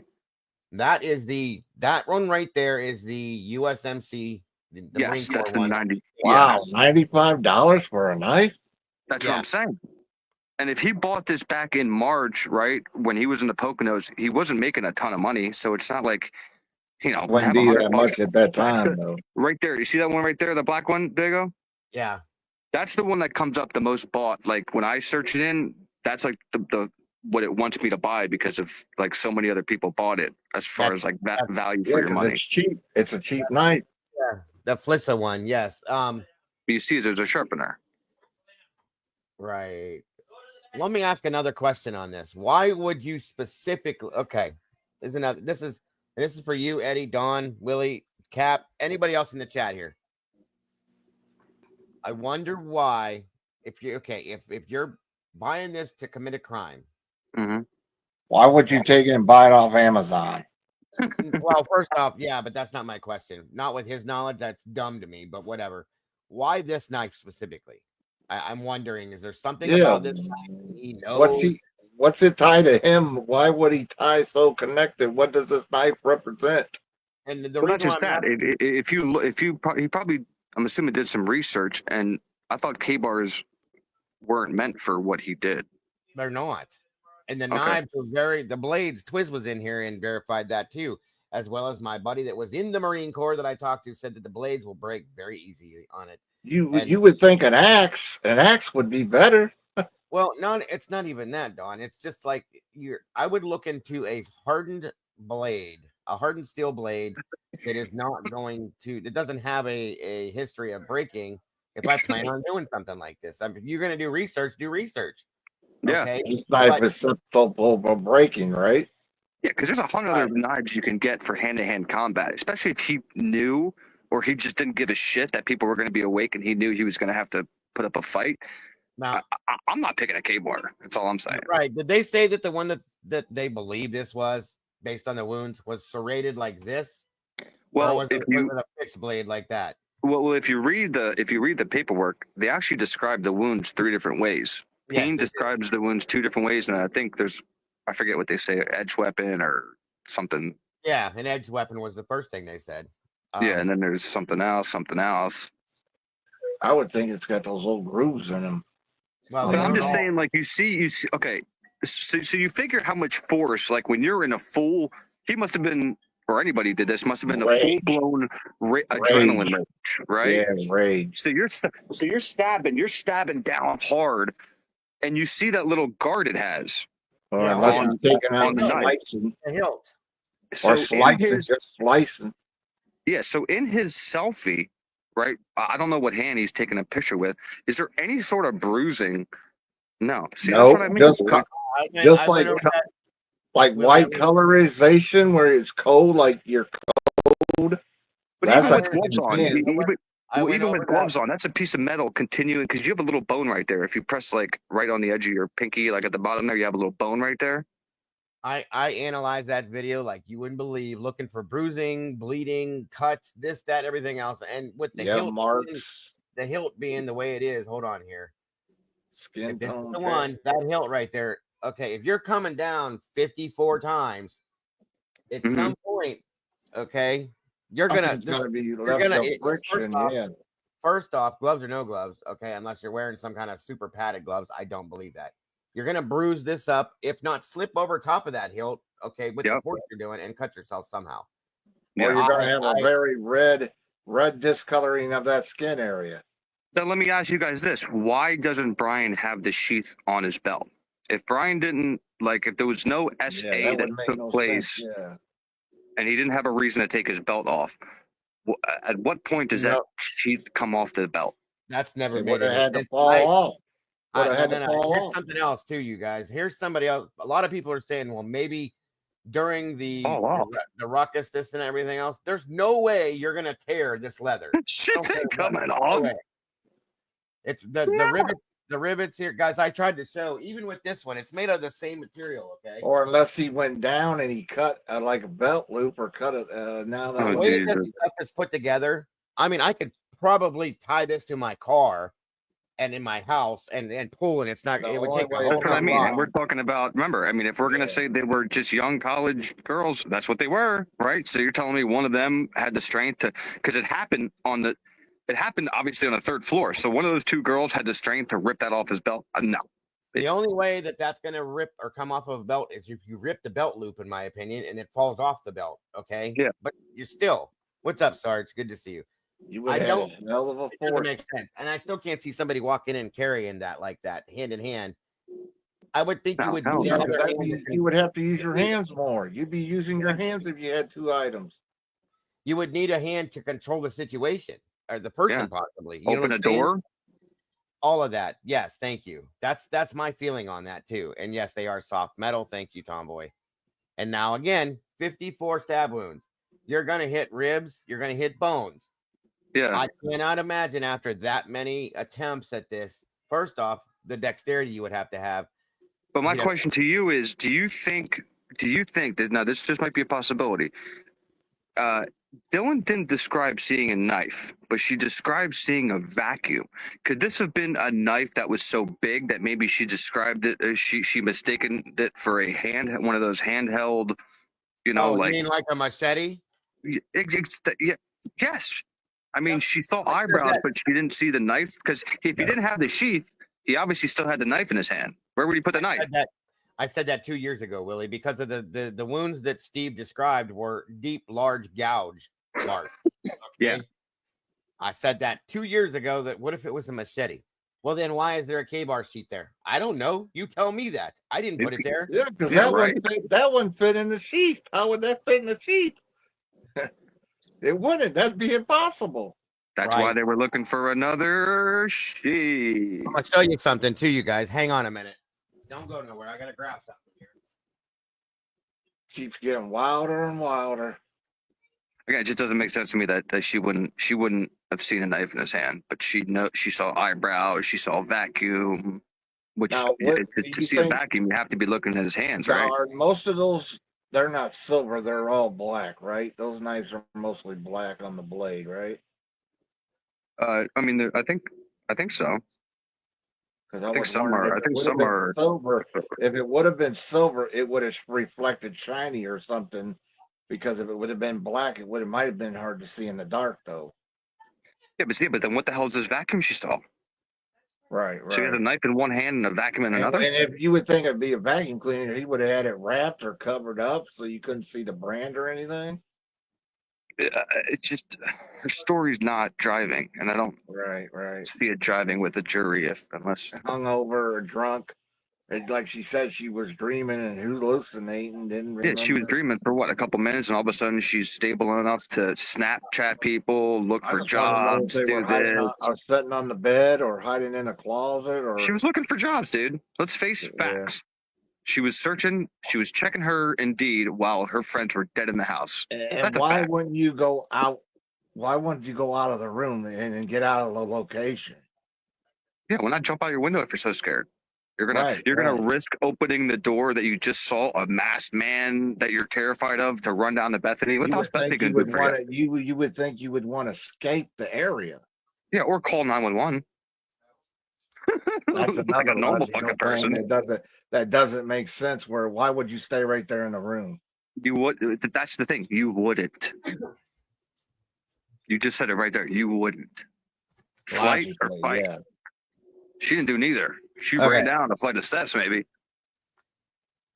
I thought that was the type of sharpener they were talking about. Okay, but wow, that's a big one, Dago. How many knives you got to sharpen on that? Oh yeah, that's a soap. I got one of that. I got a soapy. Well, it's kind of is that stone? Yeah, it's a stone. That's the only one I think you should use. But this is a little. Hold on. Whoa. Okay. Go to Diego's house. This is more along the lines of what I was thinking was a grander possibility. That would be something that would do a lot of damage quicker and fast too. And you don't have to be close up to somebody to do it. You can do that from a distance. Exactly. And I'm telling you, when I heard the type of wounds that there were, that's what I thought immediately. With that case, though, when you see body parts everywhere, though, I mean, I don't know, but it depends. Yeah, but you being in the paramedic field, right? We hear. Okay, we know the 911 call now. Okay, so but my question is when even Hunter, when everybody went inside, even because I heard Dylan or Bethany say we have to go inside and check or something like that. Hunter. When you're in that house, how does it ever hit you that this person's passed out drunk with that smell, dude?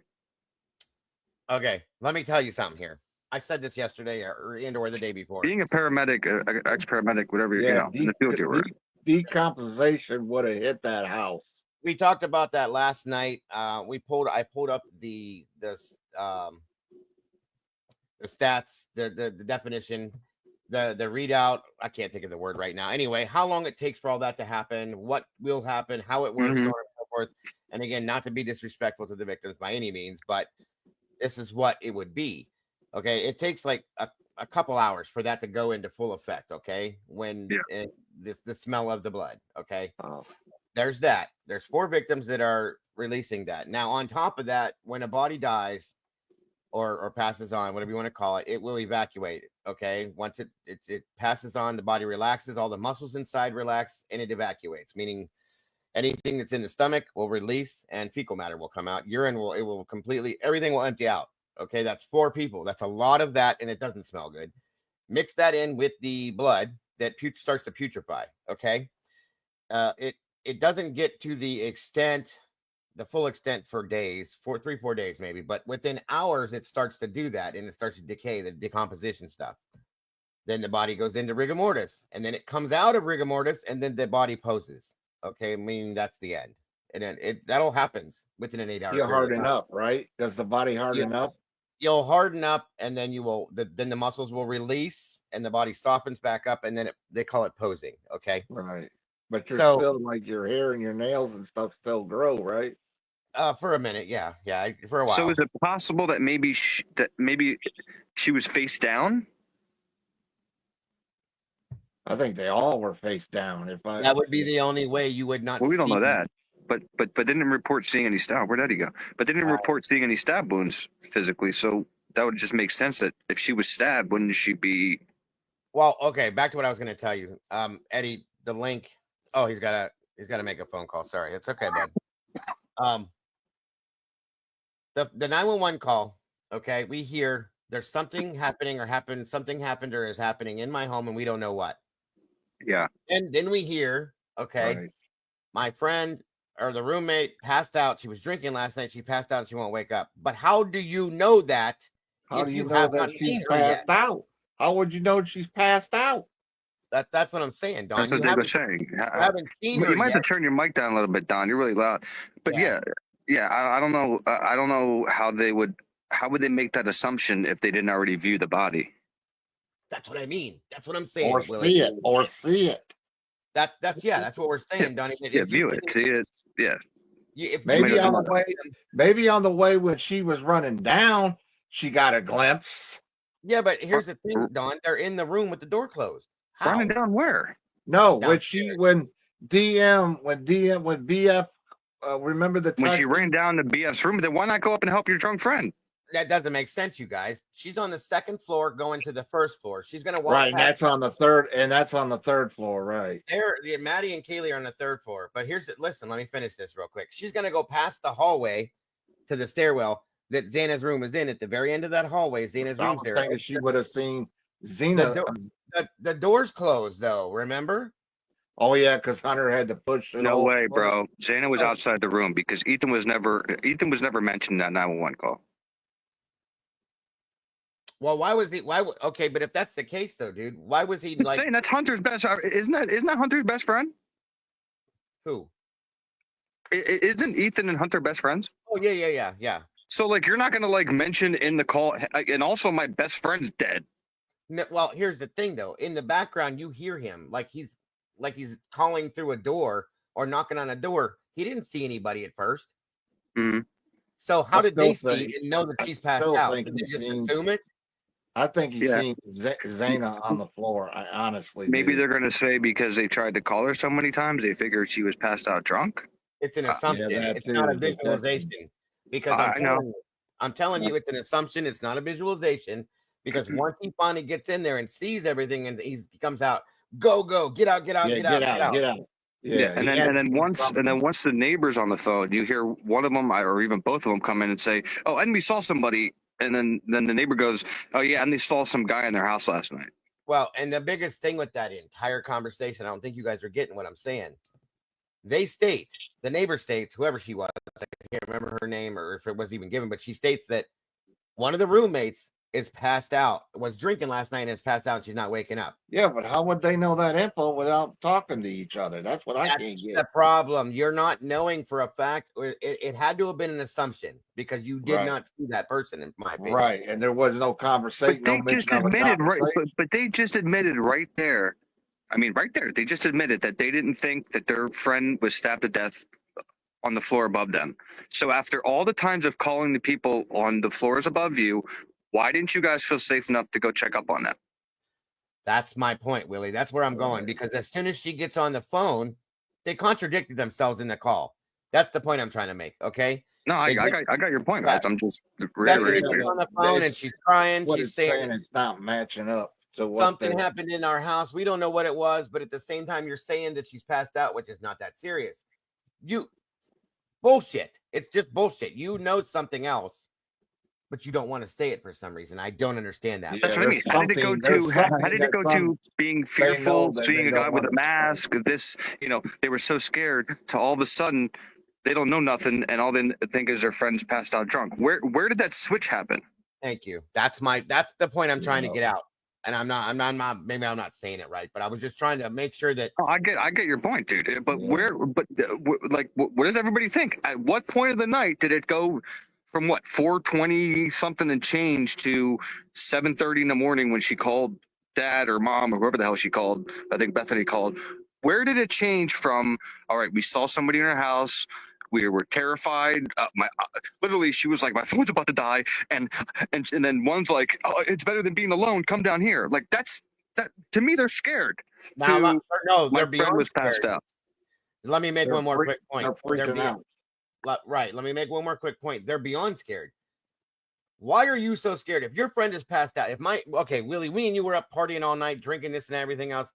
You're not answering. It's another weekend. All right. Okay. Well, let me finish this. So I know you. We're friends. We've been living together for almost a year now, blah, blah, blah. I know what goes on at these parties, all that other shit. I think you're passed out. I'm not going to call 52 people and everybody else or 911 before I come in. I'm going to try to make direct contact. I'm going to try to make direct contact with that friend. To wake you up. I'm going to try to wake you up first. Yeah, exactly. Make contact. Why would you call? Why would you call other people on a Sunday that are? Hey, I'm echoing again, man. Hold on, Mike. Turn it down in the background, buddy. Call other people on a Sunday that are. You're echoing, Mike. He got to turn his YouTube off. There you go. It's good now. Wow, that was loud too. But yeah, why are you calling the neighbors over to wake my hungover ass up when everybody else is hungover? We're gonna bother them at 8, 9, 10 o'clock in the morning? Mm-hmm. Sunday's sleeping day. Like I said, if one of us is passed out, we've been partying, I'm gonna try to wake you up, splash some water on you, shake you, do this. They didn't even attempt that, so that tells me they knew more. Or at least make contact, or yell your name, or say something. Something. Yep. Okay. But when do you guys think the switch happened? I still need that question answered because they went when they got in the room together. When they got. What do you think, Mike? What's your thought on it? You're muted. You're muted. Which part? There you go. You're echoing now too. Hold on. Yeah, we're echoing. Oh, Hello. Yeah, we're echoing, buddy. It's gotta shut his YouTube off. You see how he has like 10 screens, dude? I don't know how to do none of that shit, and I'm 30 years old, man. How's that work? Man. So jealous. We're still echoing, bro. All right, hang on a second. Yeah, my man got like 6 screens. That's crazy. I want that. Yeah, that's good. He probably has it muted. Yeah, I got 3 monitors actually. I only use 2 of them, but dude, I can barely operate StreamYard on this damn phone, man. I guess I just never got with it. I was always like, I'm not going along with the technology fucking crew because they got splitters or switchers or some stuff like that too. Kids don't know how to write cursive today. It's not as hard as you think it is, Willie. Once you get. I know, but it looks hard. How's that? Sound good. No. There's an echo, bud. He's like, fuck, something's going on. No, wait a minute. We're good. Good? It's still there. Go into StreamYard and go in the background, Mikey, and click the echo cancellation button. Got echo cancellation's got to be checked in settings. Let me double check mine. Yeah, we're good. I guess there's one good thing about being on here with a phone is I never echo. Like how's that?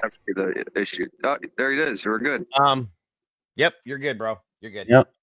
Jeez, about time, huh? Thank you for joining us. Good to have you. What a fiasco. Yes, crazy. You think? My bad. Oh no, I think with the case. Oh no, that too. All right, now go ahead and ask that question again. That I asked him what he thought of it. What you said, Willie. Me? Oh, I'm just wondering. I mean, this is for anybody here, everybody in the chat. At what point do you guys think the girls went from being in that terrified state? I almost said frozen shock, but we know that's out of the picture now. When And they that got to the terrified room together, and when they started calling their parents, I think. That's a sharpener for a K-bar, by the way. Thank you, So yeah, so when they were give me a second, Don. When they went from being terrified to now them being on the phone, we hear of my friend's passed. She passed out drunk last night. So they go from being in fear, seeing a guy with a mask, back and forth. I mean, within seconds, texting each other. One's telling to come down here so we're safe, and then a couple hours later, they think that all that happened is one of their friends passed out, and they're calling everybody in their damn phone except the authorities or anybody else to help them. I don't think I haven't processed this yet.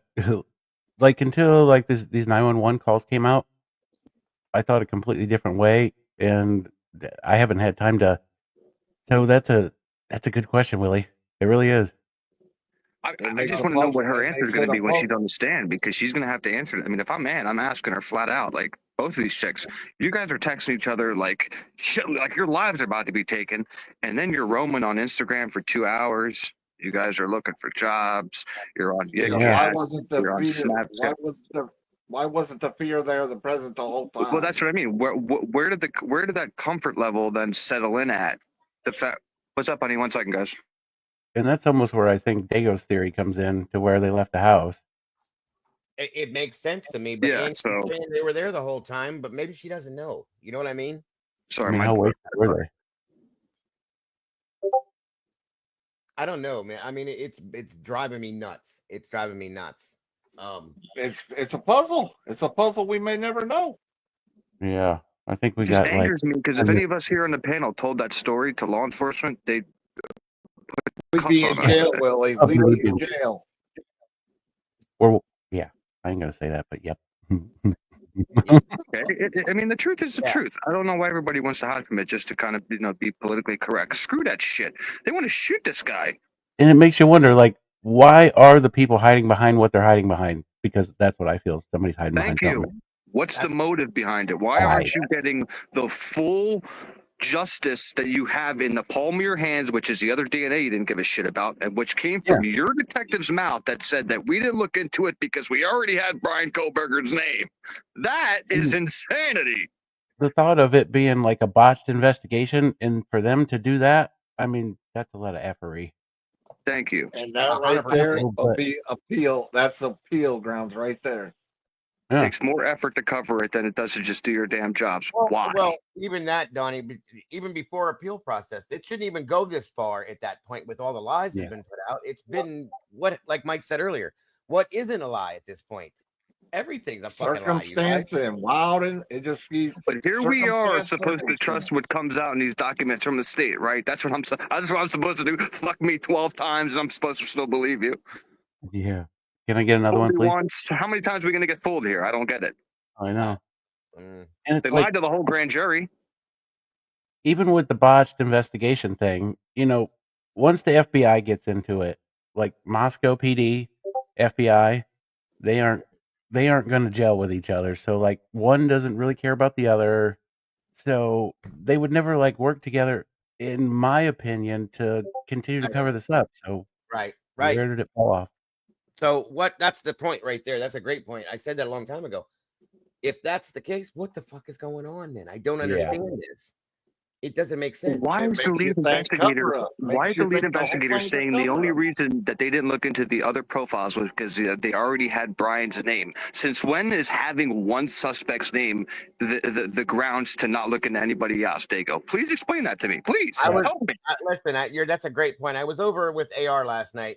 We all know he was in prison a couple different times, whatever, so on and so forth. And I asked him, I said, when have you ever seen in any cases you've ever either been involved in or that you know of where they don't they get a suspect and they may have others and they don't run those suspects' DNA through CODIS at all? They don't even attempt it. He's like, that never happens, bro. That never happens. And I was like, That's my point. What is must going be on? an Idaho thing. That's got to be an Idaho. That's what I mean. Because listen, can I say, that I think Brian did this the way they're saying? Absolutely not. Could Brian possibly be involved somehow, some way? Yes, Yeah. but that's not what they're implicating here. So No. if those other blood DNAs played into a story of maybe he drove some people that actually did it, and that would make okay, but they didn't even try that aspect. It's like an agenda. It's like They didn't try anything.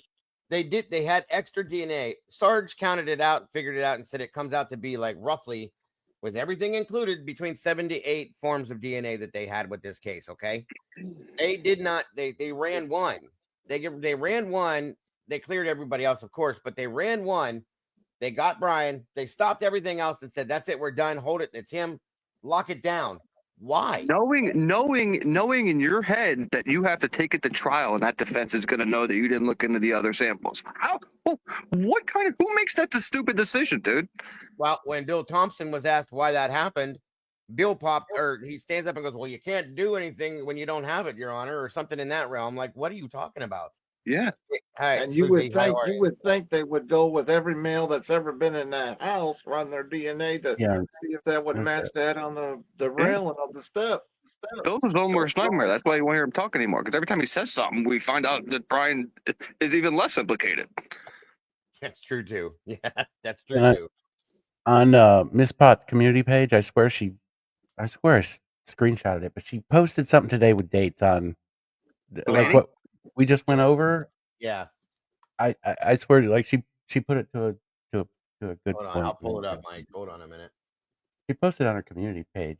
Okay, let's see here. I don't even know where she's at. I wish she's the reason I know that you can't bring this shit up on a phone, because she called me and she's reading this stuff to me, and I'm like, where are you getting this stuff? Yeah. Where the hell? And you can only access it by computer. A source, probably. Sons of bitches. Is it highlighted, Mike, or is it just like standard stuff? No, it wasn't highlighted. Well, I know she threw Dylan's drawing of the mask up on her post. There's that, which is this right here. Damn it. Which is what where is she getting that? Where is she getting this? That was I can't remember where the hell that came from. It was in one of the documents, I believe. What is that? That it's flipped sideways. You got to turn it this way, but that's the mask. That's the mask. Yeah, that's which the is mask. Smoothly. That's a tactical mask. It looks like a welder's mask. If you turn it upright, that's a tactical mask. Is that fucking Iron Man? No, but a ninja. Thing. And firefighters don't wear these, by the way. Hold on, there's a name, and I think we used to wear the sword fighting people wear those, or those little skinny things they used to be all white. Fencing, they have a mask. They have a cover on the front that's mesh. But this is a Nomex hood is what firefighters wear, and that is open all the way around right here. Okay, the whole thing is wide open. All right, I'm gonna have to disregard what I said. But yeah, when she saw a picture of Brian, she said she never saw that person. Right. Yeah, but then it's like, I swear, like really, after this 911 thing came out, it's like a rewind. Yeah. Everything changed. Everything changed. I mean, when these text messages came out, in my opinion, everything changed. But I mean, the 911 call is one thing. All the activity on their phones, I didn't think we'd see till trial. But when I saw that, I was like, that's it. Anybody can say whatever they want to me. Go look at that activity. Question. Why do things start to change as like we get closer to things? That's wild. Shit rolls out. The same thing happened in Delphi, Mike. Remember? Yeah. It's the fifth of theory. It's supposed to fit the theory. Jesus, Donald. We're echoing in. We're echoing again. Wait a minute. Hold on here. Hold on. Uh-oh. Somebody give me a minute here. I gotta find it. We're reading the documents. We've addressed the documents. Every time a document comes out, we look at a document, and it still doesn't make sense. There's just one more answers. We need. Don't worry. The prosecution is going to have everything when trial comes, dude. Don't you know? Oh, they got it already. You can't lie, Willie. You can't lie at trial. He's the guy. They got the DNA. Nobody in here has victim shamed any of the victims because I won't allow for that to happen. Okay, Nobody said nothing about the victims. Oh, boy. Never. Actually, I'm the one that just said that. I mean, listen. People actually say they care about the victims. Should want all the justice for the families. They should be ticked off too about the LE not looking into the other samples. Okay, whatever. You think Brian's involved and did it, fine. But you should be ticked off that all these other samples who could have been involved as well, that these families now have to sit on the outside looking in, that they can't do nothing about. And there'll always be doubt there too, Willie. There'll always be doubt. And they just have to get on board with, what one or two of the other families are saying on national television. Like, I just, if that's my kid, I'm having a completely different outlook on this. I'm sorry. Yeah. I agree with you. Go ahead, Mike. Nobody ever, like, we get bashed. I'm going to just say, because personally, in my opinion, I think Brian's not guilty. And nobody ever turns it around and goes, hey, you know what? Those guys, they're thinking about the victims and the families. And the actual justice, no. You know what I'm trying to get at. 100%. That's what I mean. What I was saying the other day, we are here, all of us are here about the victims. And one of the main things is that we're trying to be sure of, in my opinion, because if you arrest and put the wrong person on death row for this and kill this person, take his life as well, and it's the wrong one, that's not justice. Yeah, okay, they got not 5 victims for these people. That's like 2 wrongs don't make a right. It's worse than that, Mike. You're right. Exactly. So no. Now, if he did it, he deserves a good shot. Period. Everybody has been asking these questions only because the main reason is they want to know why these other 2 people who are victims of the circumstance, they're not victims of the crime, they're victims of the circumstance of the crime. Think about that. Okay. Why they reacted the way they did. Because I know what Steve said about like nobody could have been saved and blah, blah. Okay. Here's my thing, folks. If I'm sitting here in this room right now and I start hearing banging, slamming all above my head, all around the house, go find out what's going on. No, not even that, Don. I'm gonna pick up my phone because I know who's in my house. I'm gonna pick up my phone and dial 911 right now. If that, as fast as those cops got there after that phone call was made that day, the police could have got there and interjected in the crime that was going on, possibly, and stopped maybe half of the crime from happening, maybe, but nobody did that. Okay. Because I'm telling you what you heard, what they had to have heard. It had to have been loud. It was loud, and you had to have heard a whole lot. And it would have heard somebody speaking, right? That said, "I'm here to help you." If you're hearing somebody's talking voice, I think you're going to hear the screams. Agreed. Slam, bang, all of it. Sliced up. There's definitely a difference. Blood curdling yells have to be different. Yeah, but it's so unfortunate that a jury can't physically go anywhere and hear what they would have heard because the scene is kaput. That's wrong. Very wrong. That's fact. That is fact. So, what time are we at? 7:04. Okay. So, what we were gonna do, which is what I wanted to do. Thanks for joining us, Mike. I'm glad you're up here. You're right. I had to wait for some wing to come buy a PlayStation. Okay, gotcha. Poor kid. He was 12 years old. A PlayStation? Yeah, dude. Long story. Yeah, all right, we got to Gotcha. I wanted to go back and look at some of the interviews that we had and watched and heard with certain other people that were maybe a step outside of the case that came upon the case and review that stuff, Dave, Kim, other stuff like that, and see what has changed from then to now with what we know now within these text messages, within the phone call, all of that stuff, because a lot of people have been coming at me saying, Dago, isn't this what so-and-so said? Isn't that what such and such said? This and everything else. And I'm like, yeah, that's kind of what it is. So a lot of people requested that. So that's what the main thing of what we were doing tonight, not to mention looking at the documents too, but that's what the point was. And if you guys remember, Kim came around, she went to DT, she came here. Yeah. He was at little dude. What's little dude's name? I can't remember his name. T-Rev, I think. Anyway, and started putting all this stuff out, saying that there were people that knew about this at such a time and this time in the morning, blah blah blah. And everybody's, oh, that's bullshit. That's this, that. It doesn't match up. Yeah. Poor Right. Kim. She went through the freaking ringer. Yeah. Yes. And now, and she kept coming back.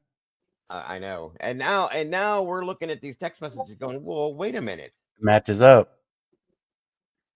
Yeah. It kind of does, y'all. It kind of does. And I'm really kind of like, whoa, wait a minute. And that, in my opinion, will bring some more into this, more truth per se, and makes you question what went on that morning there, in my opinion, as to what we thought. But the issue is if channels like yours and other channels don't talk about this shit, the MSM, you know, those texts will come out, and then him taking a selfie will come out, and they'll all report him taking a selfie over all these text messages.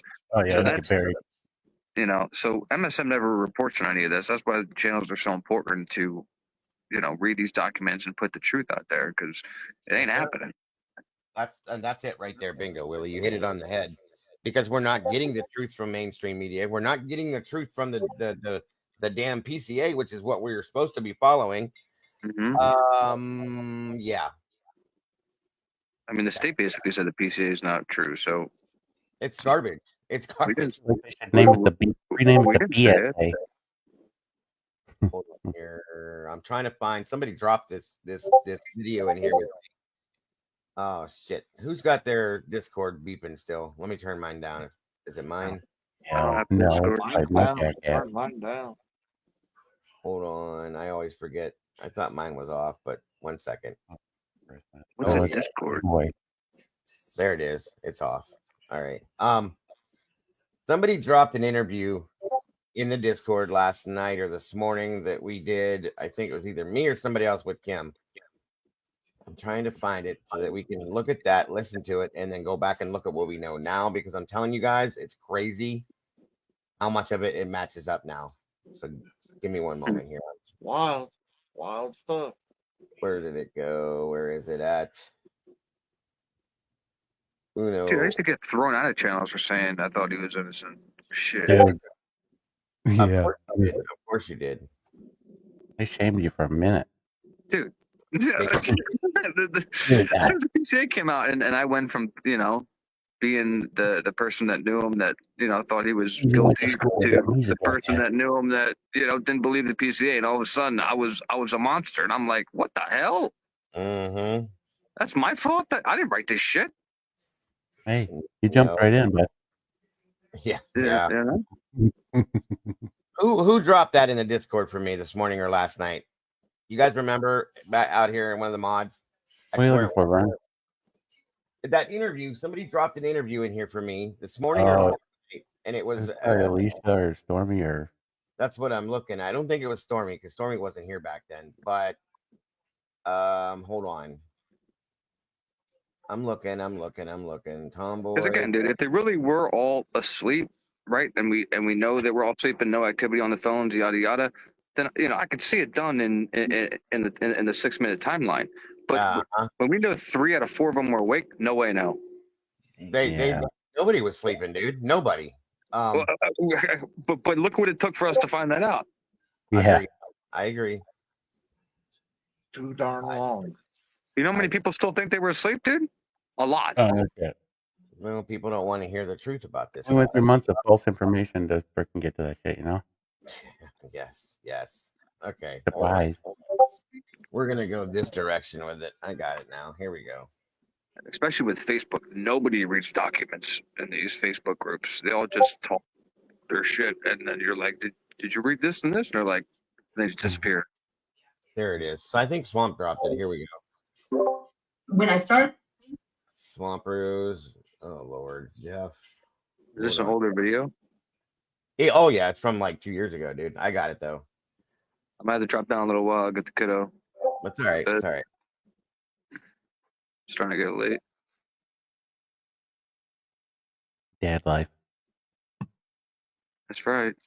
No hate. This my little. All right, so Kiki put this up. This is the interview Swamp Rose. For those of you that don't know who she is, guys, please go check her out if you haven't yet. Who the hell is that? Thanks, Walt. She has a channel. I'm just kidding. She's in with a lot of ARs. She's with a lot of times with AR. Yeah, her and Yeah, AR. I'm just playing on that. All right, so there's her link right there. For those of you that don't know it, please go check it out. Subscribe. She comes in here all the time now too. Anyway, yeah, she's cool. Now I want some of these. I'm just playing this for us to hear what she said, when she said it, and about what it was about, and then we can refer to what we know now. And there's proof, guys. And if it's all there, I gotta say my apologies to Kim for not. I mean, I did stand up for her in a lot of senses, but there's still other things, you know what I'm saying? So that's all I'm saying. So hold on a minute. Again, this is Swamp Rose. And Kim who? WSU mom Kim. Willie, you don't remember her? Oh yeah, what happened? Well, she was the one that was stating that they were. Are you serious, Willie? Where you at? What? Dude, what have you been smoking? What do you mean? Remember, were you? She said it was like 20. I wasn't here for that shit. She said there was like 20 people outside. There wasn't 20 people outside. It was No. What she was stating, one of the main things she stated, with what everybody challenged, is that everybody knew about this. That's what the big deal is here right now. Everybody knew about this between, I think it was 8:30 and 10 o'clock in the morning. And Yeah. the thing is that nobody supposedly knew about it till after 1 when the vandal alert went out. And she's like, no. My daughter was getting, and the reason why we're looking at this is because Dylan was on her phone, on social media, on Instagram, on Snapchat, so on and so forth. This is kind of proof that what she said was right. That's why we're reviewing this real quick. And it shows that maybe that's what Dylan was doing, is telling everybody, hey, this happened here at this time. So on, hey, Cammy, so on and so forth. And it's like, well, why not now? Okay. I didn't know that was the reason. I thought Dylan was sketchy from the beginning. So yeah, I believe that too. Right. This RB said a simple Google search will tell you that our justice system doesn't always work or can be trusted with all their moves. Amen to that one. While it's impossible to know the exact number, studies estimate that between 4 and 6% of people incarcerated in the United States are likely innocent of the crimes for which they were convicted. Thank you. Brian falls in the ladder. That's a huge one. And also she says, but since 1973, at least 200 people wrongly convicted and sentenced to death in the United States have been exonerated, suggesting a significant risk of wrongful execution. That's a scary thing, you guys. I can't believe nobody fucking gets in trouble for that. That means they can kill you and be wrong about it, and nobody has to pay the price. Well, they do. They pay the price. They hand over a bunch of money and say, "I'm sorry." I don't get this shit. Paper printed on a machine. Yeah, they hand over a bunch of money and say, "I'm sorry. Have a nice life." It's ignorant. Wow. And yeah, heaven forbid we ask questions about these things. That's what we're supposed to do. But no, when we do that, yeah, we get called all this. Oh, yo, you love Brian. Right. What the hell do I care if you did it or not? But the evidence don't make sense. Nope. Sorry, I'm not going to sit here and pretend and live in this Let me little. know how the audio sounds on this, and I'm going to skip to certain parts so that we can get to that, so that you guys can hear what I'm trying to talk about. So hold on a minute here. Again, I want to thank Swamp for putting this out. Rose, I appreciate you very much for doing this. If you're not in here right now, again, guys, go check out her channel. I threw her link in. The rumors, you can hear the word on the street, and even though it might not be, based in some sort of tangible. Fine. I don't care. Nobody. Pay attention to what WSU mom Kim is saying right now. Pavarotti is interesting. What he's been saying is so close to the info that I was given early on, with the exception of Ethan. I think I've seen his stuff. I'm sorry. Kim, we don't have to worry. We don't have to worry about that part. You should have started it after that part, because that hurt me. I know. Thank you so much for coming on. It really Like, isn't. It's fine. I don't care. Nobody has to believe me. I know that I'm not lying and want to be wrong with a lot of the things I've known, and I've said it for I feel like the right reasons. Now, I should have done it differently, obviously, but I didn't, and that's just where we are. Right? That's just where, you learn. Unfortunately, but. Mind you, this interview that she did was from March 23rd of 24. At the end of the day, I think we all have the same goal. But it would be worse though if you took what you know and just kept it to yourself. I mean, I think it's, you know, and that's true with everybody. I mean, I think it's, you know, just because we, you know, we want to hear everything so that we can process everything and figure out what's the most plausible. I think it's probably just Greek Grove on both campuses, which are the targets, because I think that's where these people are kind of infiltrating these bubbles that we've created for our kids, you know, and drugs are rampant. And I didn't know that with my daughter because, you know, she's in a sorority and she doesn't do, that wasn't her thing. I mean, honestly, maybe, I don't know, but she certainly drank enough. But my son, he got into a frat and he dropped within a week. He dropped when they turned 21 to go to the corner club or any of the bars there because they knew about danger. They've had a lot of traps there. It's packed and. I'm going to try to skip through this to get to that point, guys. I can't believe including me, and I'm 58. With Jeffrey. Yeah, so everybody's have their ID. I don't know if you know the question, the answer to this question, but have you heard any rumblings on the street about this naked man theory about somebody that ran by Bethany's window? I thought I had heard it, but I've never heard it anywhere but maybe just out there for any social media. Didn't take anything. I heard that rumbling for I don't know because I only give it. So when I called in, obviously I don't get information back, but when they assigned us an ISP officer who would call and ask me questions, or if I found something out, I would call him and tell him, and he offered, so you get to know them, and then you're talking, and one thing leads to another, and you know they say things in conversation.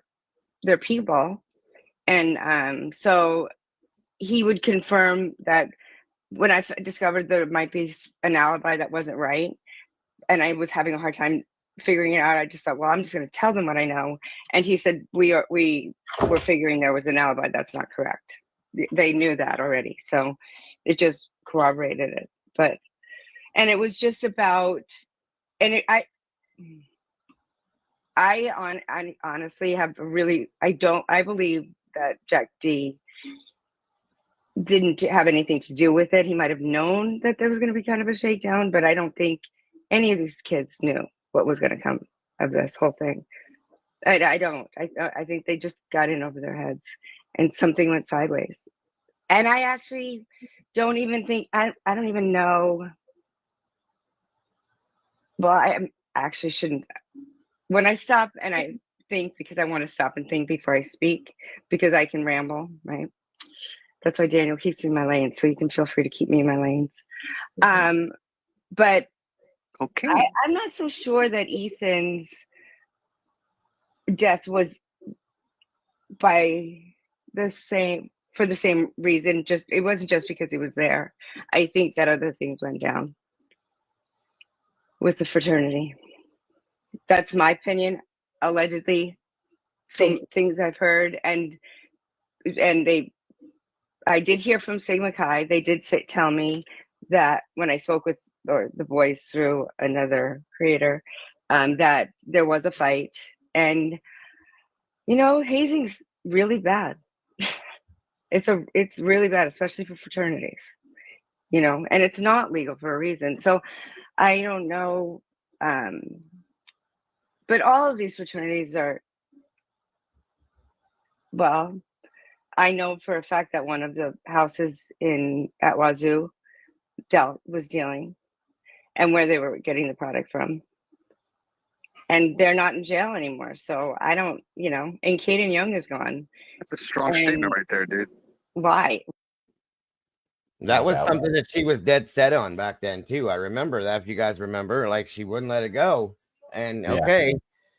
I mean, we don't have any of that proof in here with this now, but then yes, that was a big deal to her. So, and we did see some people get arrested and go to jail, and then they walked away like nothing happened. So I don't get that either.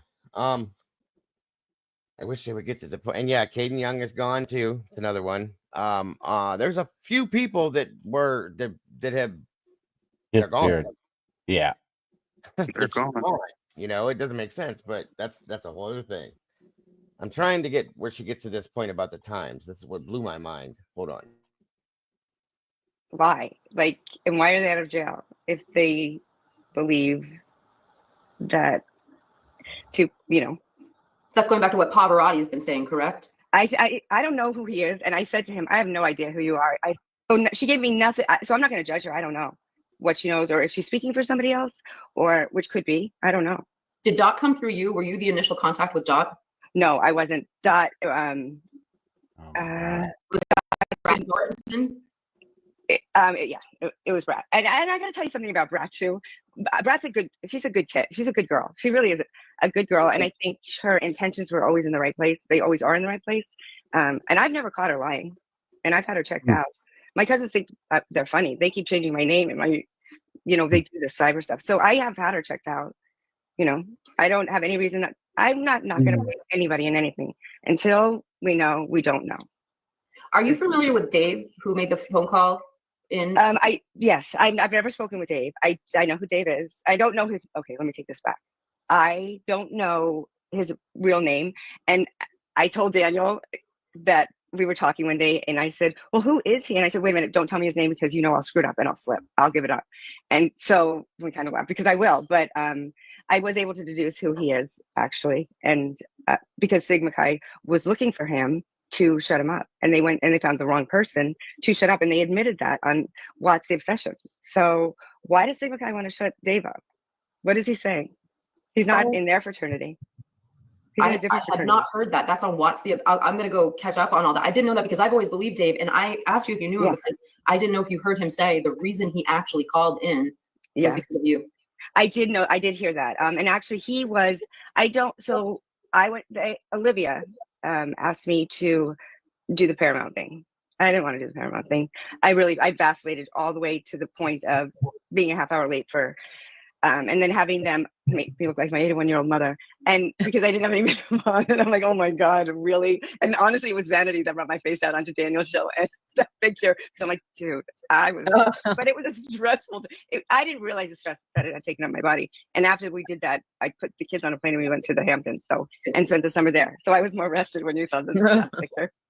But I'm nothing, it's nothing. But so now I've read the question. Oh, what was the question? He backs up what you're saying about drug use, and that's the only other legitimate place I've ever heard this affiliation before. So right, and that's what the hope was with Olivia, and was that more people will come out if you talk more publicly, because people have come out of the woodwork, and then a few more things did come out. People did call after that, and I turned it over, and I can't say what that is. It's not. I mean, I will say that this Pavarotti, whoever he is pretty right on about a lot of things. Not everything. I can't bet him, but I've heard probably 90% of the things he said. A couple of things I think I've heard different things about, like, I don't even want to say that these had anything to do with this happening to these girls. I don't even want to go there. Okay. You know what? In my brain, in my heart, right? How absolutely tragic if indeed this was some kind of retaliatory thing for turning, like he's saying. And I don't have. I'm not even. I gotta hop down, man. I appreciate you having me up. You both have a good night. There's some things you good, Willie. Here. All right. See you guys. See you, chat. Hey, buddy. Yeah. It's too much. And my Jasmine. Vanna's sister they know my daughter. They know each other distantly. They're different sorority houses, but they graduated in the same class together. So, but she was blurred on the TV, and I didn't go to my daughter's graduation because for safety reasons. So I was able to watch it from home because we could stream it in. But I wasn't. Yeah, I didn't go to her graduation. It was safer not to. And when I was in Moscow doing Paramount, and first of all, I want everybody to know I did not get paid to do it. I don't want any money off of this. Any money that I would have made or they would have given me, I would go straight to any foundation for these kids. I don't want anything. I just want these kids to be safe and justice for these families. And I want the world to be a better place. And us to start talking to our kids more. We have to educate our kids more. Stranger danger still happens. Mm-hmm. So they paid for my airfare. They wanted me to fly over, which was better. And then my hotel in a secure hotel. And I had an armed guard. when I was there. Good. Good. Do you think will you be appearing on that? You know, you can go these in the stories. Okay. I think that these kids go to college and they come from homes that they don't know. All right, it's not coming out of here yet, but hang on. Them at Great Run. And he thinks he's charming, he thinks he's handsome with his one suit. One purple suit. They all know. Maybe I need to go back to the. Hold on a minute. I know I have it here, so hold on a second.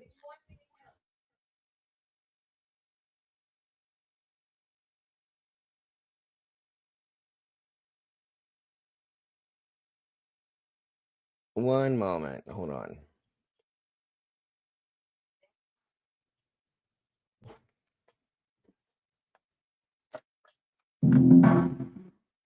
I hate listening to myself talk. You too? I absolutely hate it, bro. I just hate it. Dude, I just started doing my own voiceovers yesterday. It's disgusting. It sucks, doesn't it? Oh, trust me, bud. Go listen to it. The worst thing. I hate watching my videos. I hate all of it. Well, we like watching you, buddy. Well, I appreciate that, but I don't know how. Oh, come on, Bobby. Fun. I mean, or because they're. I mean, some people. All right, here we go. Okay. Good Lord. Peanut butter jelly time. Oh my God! Don't say that. Jeez. Just saw it. Okay, hold on. People might do it because whatever. They have, I don't know. All right, let's get you up here. Again, guys, thank you all so very much for everything. You guys are absolutely amazing. I mean, unbelievably amazing. Okay, Kim, the link is in the chat right below the name Sophie. You should be able to do it. Creators, and I'm not talking about. With the authorities, as far as the authorities go, they're limited. There's a limited number. All right, this is it. This should be it right here. This should tell us exactly what we were looking for. And this was, mind you guys, May 24th of 2023. Okay, that's how long this has been. Hard to believe it's been that long ago. I know, right? Like, wow. All right, let me see what we got, and let me get to that point. That we, as a community, as people of this country, can do something to solve these cases and help them. You know, 100 more times than having a like opinion. Absolutely. Again, thank you, Carolyn. Okay. All right. Let me get this all set up. Are you all set and ready to go? Do you need to loosen up and talk a little bit first, or? No, I'd rather you ask questions. I think it's better because I always have a wild hair and yeah, and mom it. And don't worry. I got you. Yeah. Thank you. Right. I will definitely keep you on the rails, my dear. I promise. Best I can. I totally appreciate it. I know my Absolutely. limitations. Yes, ma'am. I respect that 100%. Thank you, David James, my brother. I appreciate you so very much. Like put us all in touch with each other. I don't think it's just for YouTubers but I think that would maybe put them into the same wheelhouse, her and Brian, because they were into that same kind of mind, and him coming to this area. And she's cute, so obviously any boy would want to reach out to her. I think that they had kind of like-minded. You guys are gonna have to bear with this. She does. I slowed it back down to normal. She talks kind of fast, and she kind of stutters around certain things, trying to think of what she was saying. She's not doing it on purpose or trying to change stories or nothing, which is what a lot of people thought at that time. It's just the way she talks. When she gets nervous, that's how she talks. Yeah. Only that time. I think she's got a passion behind this that she just jumps. She knows so much. Mm-hmm. Yeah, and then when this was stated, okay, when it was stated, everybody went, nah, that doesn't make sense. No. Well, guess what, folks? Things are changing now. That's all I'm saying. Right.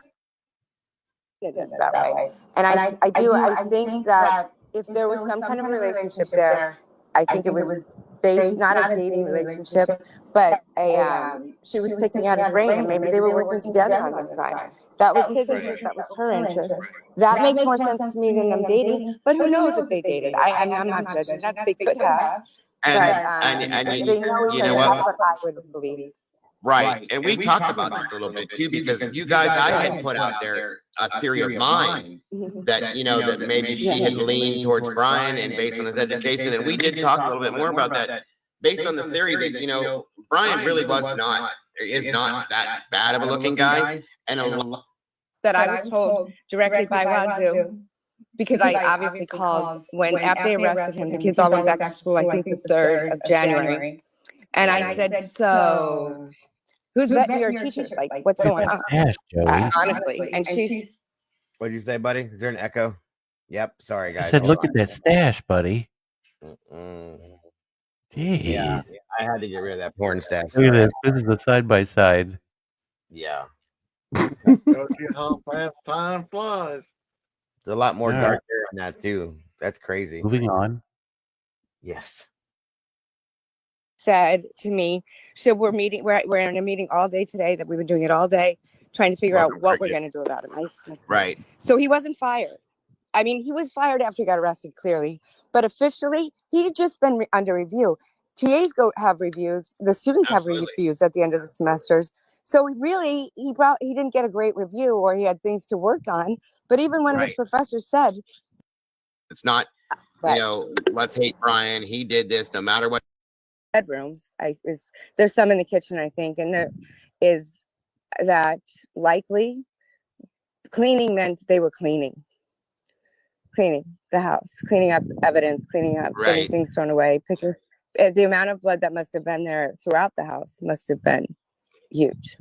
And understand, folks, that that house took 9 days to process the entire crime scene. 9 days. Okay. Right. So that'll tell you right there yourself. And they went back in at several times. So this house, and being a real estate broker and doing a lot of construction sales, and also knowing that Creek Road, they have these little secret panels behind walls and things.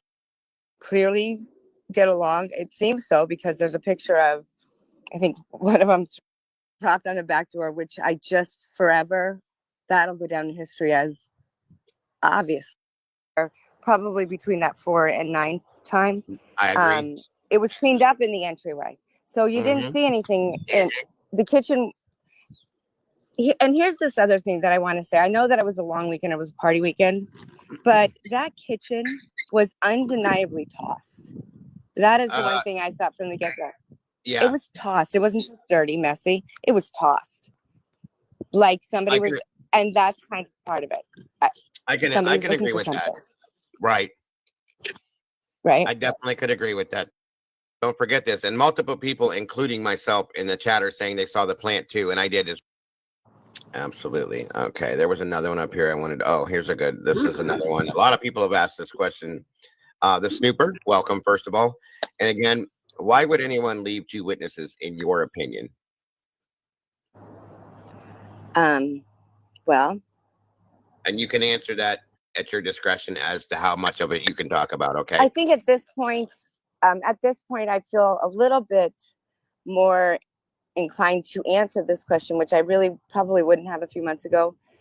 But I feel like law enforcement and authorities, I'm concerned that they're going to end it here with Koberger, and then it's not going to go any further because they're involved. Because they know it was because Dylan, I believe that they're involved. That's about as blatant as you can get. Yep. Delivered the element to the house, in my opinion. Absolutely. And Dave, but I believe it came from Hunter Johnson's girlfriend. Right. And just to reiterate that Dave, the other gentleman that has. Yeah. I don't believe with anything in my being that the girls were doing anything nefarious. I believe they were trying to stop something nefarious. They had too much information. And Dylan was a sorority sister, an AP. I think she's an AP. No, she's a Pi Cap. And Bethany's a Pi Cap. And I think that they moved in naturally because the younger classmen will come in and then they'll take over the house. It'll stay Pi Phi. It'll roll. They roll over, right? Damage spots and everything. It's actually a terrible idea. There's something that is, for whatever reason, the prosecution doesn't want us to know. And I don't know if my hope is, because I really want to believe law enforcement is good and they're doing the right thing here. My hope is that they are not leaking so much because they want stuff to be pulled out. But if that's the case, they needed to be more transparent up the front, up in the beginning with all of us, right? And I know because my children have made the calls before for students who are look like they're in harm's way. And trust me, they weren't sober. Asking, yeah. Do you know, Kim, about the immunity rule? Yes, I do. So, okay, so Washington State and Idaho State are different states. And so I think maybe Idaho's is the person who just gets you to safety. In Washington State, my understanding, and I know because my children have made the calls before for students who are look like they're in harm's way, and trust me, they weren't sober when they made the call, honestly, and they were underage. That anybody with you is anybody who stops and calls 911 and helps the person. We don't need your name, and it's everybody collectively who's present. When the last time my daughter did that was it was a young woman who they found like leaning against a tree, and she and her sorority sisters, and they stopped, and then she got kind of violent. I mean, I think my daughter got bit like 3 times, and she was drunk. It was a kid. She was drunk, whatever. She's fine. But the thing was, they didn't even ask her name. It went away, and she wasn't 21. And she had been drinking, probably considered wasted. I'm sure my daughter was, and all of her friends were. Nobody got in trouble. So in Washington State, I know for certain, since the death of Sam Martinez, who was in Peyton's PC class, which is the primary recruitment class of 2019, they passed legislation where you call. Nobody's in trouble. Call. Yep. Don't just put them there. Err on the side of caution. Yes, you might get in trouble from your house, but not the students who are present, but the kid who did it. But they're still alive, and they can do a little time in whatever they have to do in order to get back in good standings with the fraternity. If they're going to die, call. If somebody's in peril, call. The problem is the kids don't trust the police. And why would they? Okay. Honestly. Gotcha. Why would you trust them? I don't trust them. No, it makes sense. I understand. Absolutely. So I don't know if Dave's belief. I think his belief is it's only the one person, but and I'm not sure if he's an error in Idaho, but in Pullman in Washington State it's different. It's everybody present. So I don't know, but at least he knows enough to drop somebody. Yeah. Okay. Right. And that's what I think Jules is asking. The second part of that is so WSU covers everyone helping. U of I only covers one person. Okay. She said that's interesting, right? Yes. It is actually. Right. And can I just say as an aside, and what I hope my children take with this is, I don't care if you get an MIP. I don't care if you get an MIP. I don't care if you're in trouble because you were there and you were a part of it. You call and save a life. We'll deal with the rest later. Gotcha. You save the person's life. The primary concern is the life of the human being on the ground that you can't awake or who is in peril. The rest of it's a life lesson. And God, you don't want a death to be a life lesson. Gotcha. It's not worth it. And just to follow up with that other question that Devil Doll had put up there that said some people were asking some things in chat and said, yes, that someone made a 911 call while the police were on the band field with those other 3 guys. And that is something that we were looking at the other day, and that Banfield situation as to how it could have affected that house at that point. So we're going to talk about that some more down the road here, folks. So I'll tell you, those phone calls. So Moscow shares a 911 center with Pullman. Sure. Washington. It's so if nobody could respond to, if all officers were out, if you listen to the scanner, Moscow will respond, or vice versa. They'll respond to each other's district. Why not? Because I feel the same way. And I think most people in here that have questions about the Copac, there was going to be questions about Copaca anyway, hon. So, I mean, it's up to what you're comfortable with. I don't want you to make yourself I'll share what I know. So Copaca, it was just the night thank God my kids had come home. My daughter wanted to stay and ride home with a friend the following day. And I'm like, no, your father's there. Roads are terrible. There's a murderer on the loose. Get home right now. That was my conversation with her. So they both came home, but my son lived on that side of campus. So they were both home by that evening. So it started around 8:00. We got the phone call like at 3 a.m, 4 a.m, the alert, and of a protected person, and that there was a SWAT. He held up. none of the housing, none of it makes sense. The roommates, a 38-year-old living with 2/4 on it. I know who killed them, or I killed them, or something. There was like something, he was screaming and he was throwing things out of the window, but the perimeters were never blocked off. There was never any, nobody was rushing in. They said he lit a fire. Into SOP, standard operating procedure for SWAT services, SWAT. An informant, he's alive, and he's somewhere in hiding because he was an informant, and that's why, or he was an informant, and the 3 paid, and a home he owns in Chicago somewhere. Yeah. And in his, if you go to his background, ask for it. In fact, I believe I called the school. They couldn't tell me or wouldn't tell me. Right.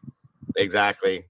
Now, Jules, within that sentence that we had there, that conversation, she said screaming that he killed them. But I'm not getting it. This is way past the stuff that we were. Hold on, you guys. This is 1 minute here. She's just following this whole. All right, hold on. There's like 3 of these interviews. I was trying to pull the right one, and it's so long ago. One moment. The one that I initially did. Hold on here. Where the hell is it?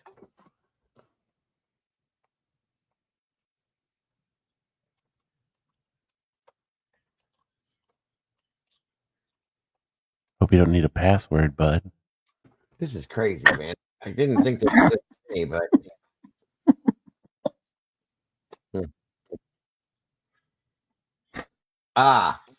this is the one. I forgot because Sleuthy was on here along with Jules. Sequence for Sleuthy and Jules. I didn't say a word throughout this one. They did the questioning, and this is where this is it. Sorry, you guys. Like I said, there was 3 or 4 of them. Okay, hold on.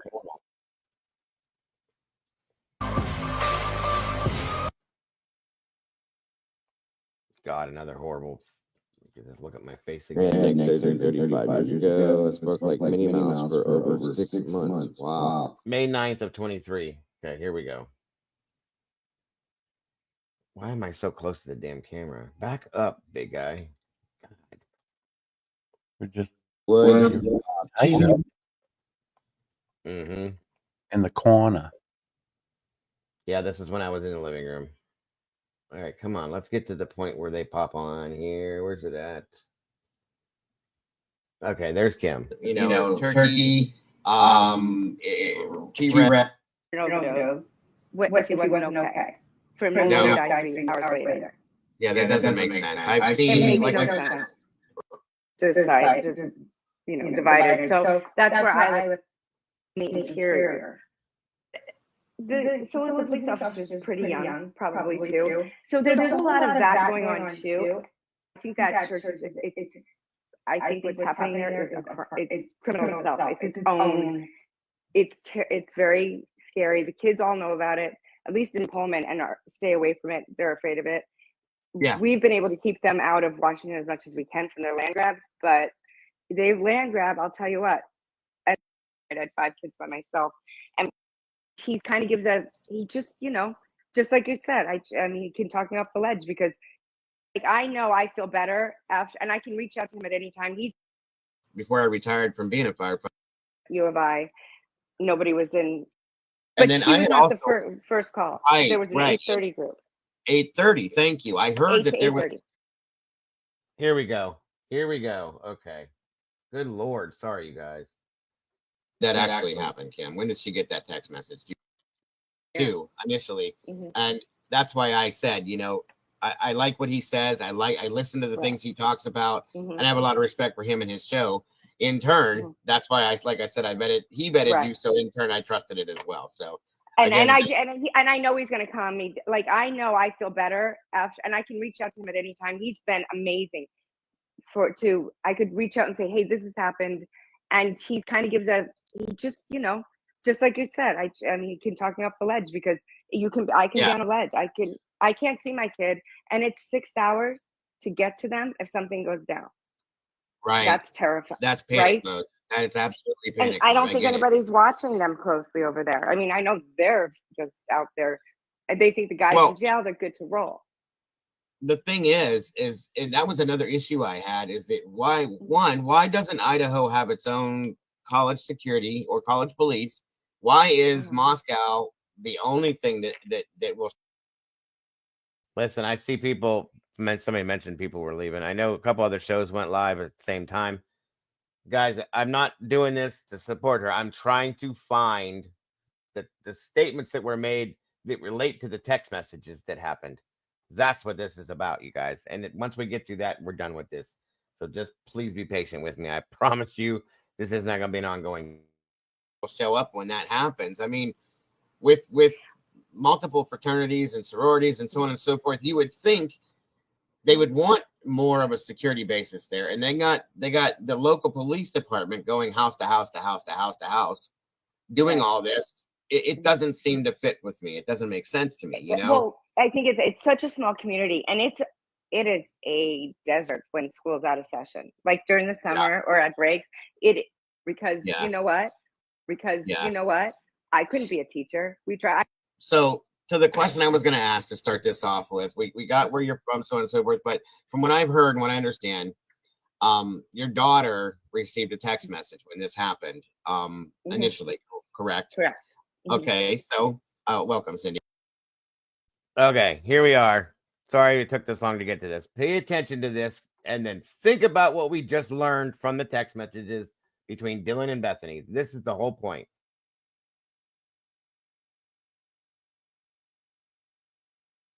What the hell just happened? Hold on. Sorry. Be there, even though Dylan was his boyfriend. You know, they were boyfriend. Or it happened between 4 and 4:20. What role do you have out with it? If you didn't do it, fine. There's not a threat to the community. That was my first, when you know when and the schools half the size of Washington, because you know what? I couldn't be a teacher. We tried. If you're right. That actually happened, Kim. But they're not saying why there's no threat to the community. They don't know why it occurred. They don't know who did it. An exact time from when your daughter got hurt. There's no threat to the community. Yet I know. Here we go. 4 students, and the police how they proceeded to tell me every single thing she knew, and I said, received a text message when this happened, initially, correct? Correct. Okay, so welcome, Cindy. Now, what time did that actually happen, Kim? When did she get that text message? Do you remember? How I found out from her was we got the alert at about between 4 and 5, somewhere in that area, from the school saying they were on lockdown, that 4 students had been murdered at U of I. Nobody was in. I can't remember the exact verbiage of it. So I immediately called my daughter. My husband immediately called the boys, and I said, "What's going on? Have you heard it? Are you locked in?" And she said, "I already know, Mom. It happened at 10 a.m." And she knew. She said, "I knew at 10 a.m. Not it happened at 10 a.m." Sorry, I misspoke. I know. I knew it. I knew at 10 a.m. and she proceeded to tell me every single thing she knew. And I said, "Why didn't you tell me when I was there?" And she said, "Because you'd make me come home." And I'm like, "Well, yeah, I might just turn around." And my husband, who is far less, he's that one like Daniel, like he can calm me down, right? So he's like, "No, well, let's just give it a minute." And then the police are saying there's no threats to the community, but they're not saying why there's no threats to the community, and they don't know why it occurred. They don't know who did it, so they're at large. So how in the world are you telling me there's not a threat to the community? That was my first, when you think something's not right. The police are saying to us there's no threat to the community, yet I know. This is what YouTube has done to me in 2 years, folks. See? Anyway, there's the first piece. That her daughter, Peyton, received a text message, a Snapchat, an Instagram, and said she knew at 10 a.m. that this happened. There's another. It goes back even before that, guys. Listen. 4 students. And the police what happened to them. And the police weren't there until noon. And the girls knew in the middle of, in the nighttime when they came in the house. Right. So and nobody called 911. And that's one of the biggest problems I've had with this whole thing. That's why I was asking, did you get an exact time from when your daughter got her text message? You said, I think it was 10 o'clock. She said 10 o'clock is 10 the o'clock, time she okay. gave me. And But then she I was had not also, the first call. right, There was an right. 8:30 group. 8:30. Thank you. I heard 8 that to there was 8:30. 8 to 8:30. Somebody 8 to 8:30 a.m. is when the first call and or text, snap, whatever the hell it was, right there, guys. Okay, now on we go. So therefore, in turn, that told me that between based on the timeline we were given, which I do not agree with that timeline at all. Now, did your daughter know who sent the text to her? Was it male, female friend, or somebody? Did she say it was yes, it was a sorority sister at Wazoo. One of her sorority sisters. Okay, from Wazoo. From Wazoo, got you. Okay, who dates somebody from U of I.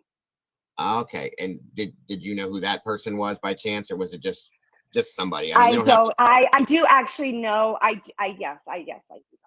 Okay, but that, like I said, anything you're not comfortable with, that's all it is. You don't have to say anymore. Right, and I shouldn't say any more about that. And but I did let the FBI know every single thing. Now, if we were to pull up the text messages at this time in the morning, this is what this is all about, you guys. Okay. I almost think at that time they were non-existent. What'd you say? I almost think at that time they were non-existent. SB said so. The same time the girls were snapping photos on their socials, right? Okay. This is telling me this is the whole thing right here.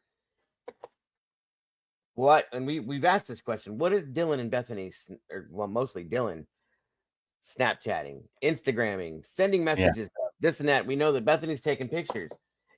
When I pull these messages up, or if somebody's out here looking at these messages while we're looking at this, I'm guaranteeing you that some of these things are lining up. Why didn't nobody know about this or say or do anything? 7:30. That was the calls, I think, between mom and dad, I think, or something like that, to 8 o'clock, right, Alicia? Somewhere in there. Believed. Joanne. Hello, Joanne. Believed what, ma'am? Hold on here. I might have missed something. Sorry. Anyway, I'll let this keep going a little bit more. Hold on. And then I discovered a lie in the whole thing, and I called them with the lie, which is when, and it wasn't. I called the FBI for everything first because absolutely, I don't. Right. And then I called, and then somebody from the Idaho State Patrol called, and that was the person I spoke to. And Daniel has, I think, his number. I gave him all my records unredacted. He's got everything. Right. He can have anything of mine. And so I gave that all to him. And so that's the officer that when I make a phone call, he's ISP, that's Idaho State Patrol, I believe. And when I discovered there was a lie, because it still wasn't clicking, right? It's been like Groundhog Day in my house ever since it occurred. It's like, no 911, like, really? Like, why? And I'm, I have a lot of questions. I question her a lot, and my boys too, because my boys know a lot of information. They all these kids do. And right. So when I discovered a lie in that, I told them, and that's my biggest concern at this moment is that when I told the ISP officer this, and he said back to me, and I know, and I'm gonna tell you something that Kim said, because it's taken forever to get to some of this. She was told that this weekend when this went on, her daughter Peyton was friends with a lot of these kids, okay? That they all stayed at this it's like a weekend house or something. I can't remember what the house she would called it, but supposedly one of these people was supposed to stay at that house with their girlfriend. This is the lie she's talking about. Come to find out, that's what the word was, that this one guy stayed at this house with his girlfriend. She was at that house that night, Kim was, and said he wasn't there. Why he lied to the police and said he was, nobody knows. So that's what this lie was that she said she proved. And that's why she called ISP, so on and so forth, blah, blah, blah. Does it have anything to do with when it went on that night? I don't know. She said she wondered. Why did you lie to them and say you were here with your girlfriend when you were clearly not? When she walked through the house, she talked to everybody. He was not there. She even in turn asked the girl, where's such and such at? Nobody answered her. That's interesting. Okay. That's very interesting.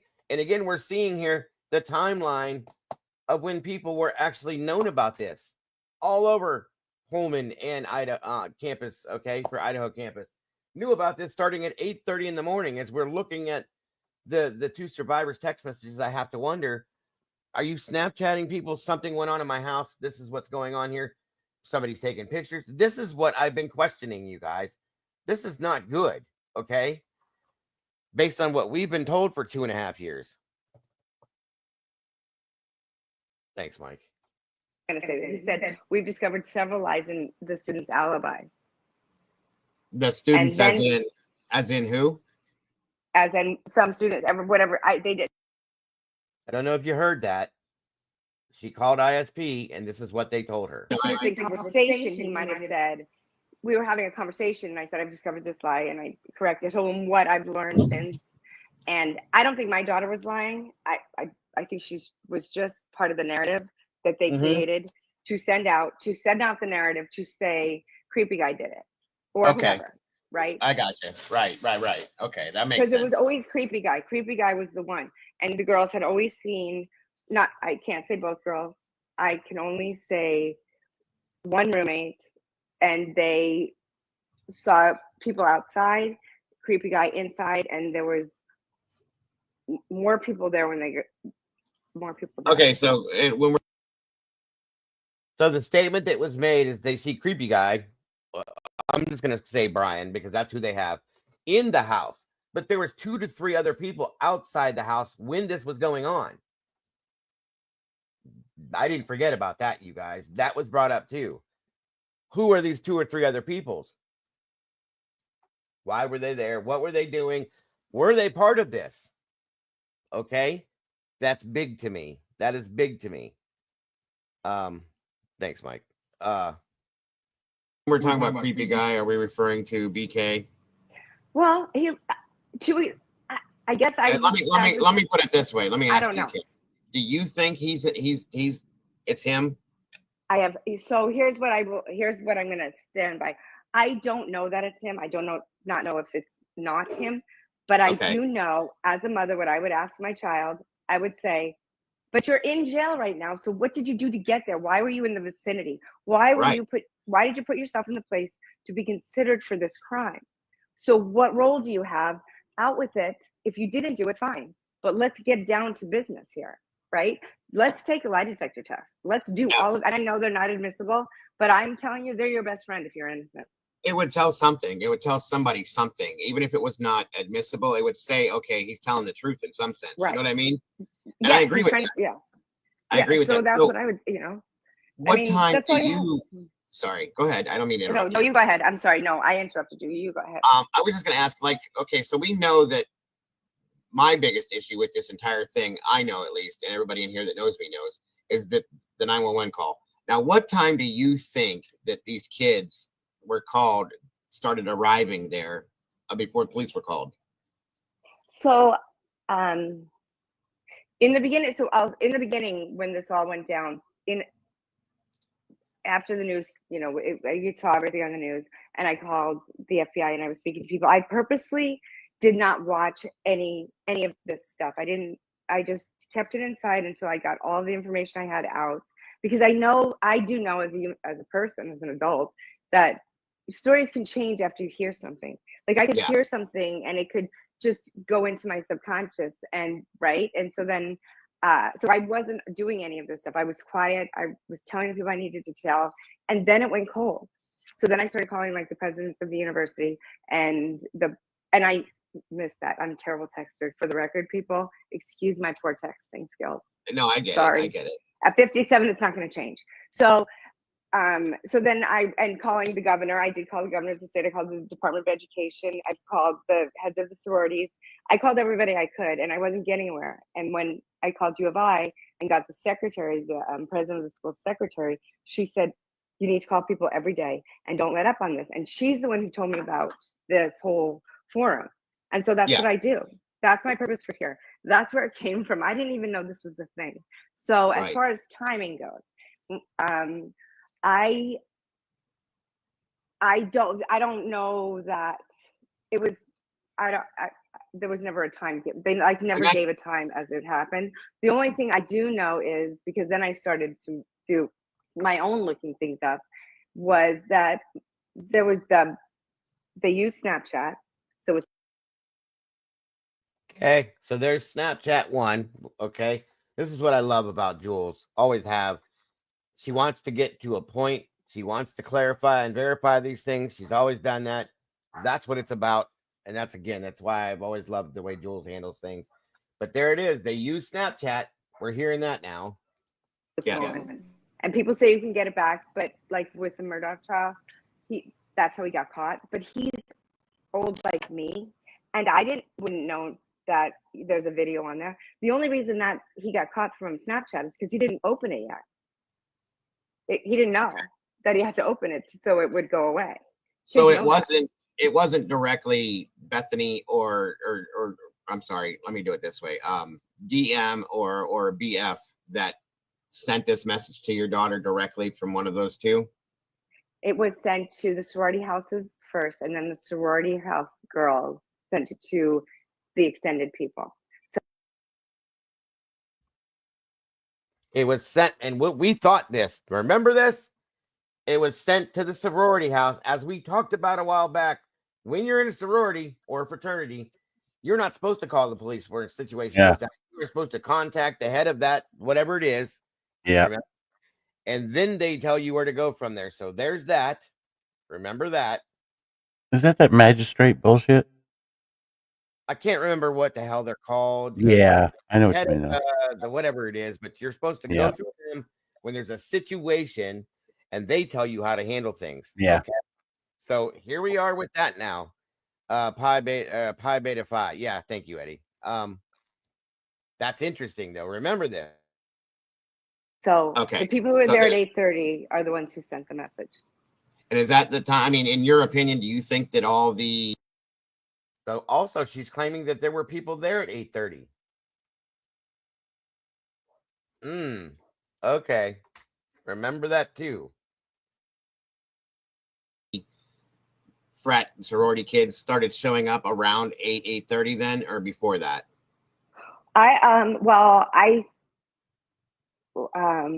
So what I do know from other kids as we've gone through this is that everybody... For those of you that aren't understanding some of this, there's certain things that she at that time believed she couldn't say and didn't want to say because she was worried that she was going to get other people in trouble for something. That's kind of why she keeps him-hawing around certain things, so that she can know how to answer them. I'm just trying to say. That's what with all the crap that she knows, if me and you knew both of that, we'd probably be doing the same thing, 100%. And that was we talked about it before she did this interview. I can't say this, I can't say that, I won't be able to do this. I said, well, just answer these questions the best way you can. If you can't, just kind of go around it and find the answer, and just don't answer the ones you can't. I said, don't worry about that. That's what this is about. So, and then we even saw how she stood up for Dave. Yeah, and that was another interview I wanted to review. We're probably not going to be able to do it tonight because we're going to have to shut down here soon, but I will bring that up again. I want to go over Dave's stuff too, because it's kind of important to me, based on what we get now. You know what I'm saying? Didn't Dave get beat up? There was a rumor that he did get the hell beat out of him, and then Kim came back and said that she had heard that like somebody went after him. So, and then he disappeared. Just saying. Yeah, he probably took off and went into hiding. If that's true, I wouldn't blame him. I swear I remember her coming in chat saying that Dave disappeared. Yep, and that's why what happened to him is because of or that's why that happened to him is because of a lot of this stuff. Dave was somebody else that gave an interview more. I think he talked with Drunk Turkey and Lana, which I'm going to pull it in here, and I'll pull that interview in too. And then he just disappeared. This is Mikey. Yes, Brian. This is Mikey. Take it easy, Brian. Don't get too excited here, buddy.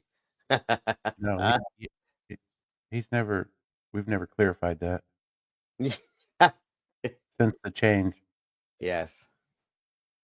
There were different, I want to say different groups of kids. And I don't think all the kids, I don't think any of them, I do not think any single student, except for maybe the roommates, knew that they were going to be killed. I think they knew they were going to be shaken down. I think they were all a part of that part of it, or knew about that part of it, and got themselves in over their heads. But I don't think they thought they would be, what happened to them would happen to them. Right. And I don't even know so I think basically there's like 3 groups of people. And what they were doing for those hours, when I said cleaning, when the kids told me cleaning, or getting rid of stuff, I think they meant. That's what my question, one of my other questions was going to be.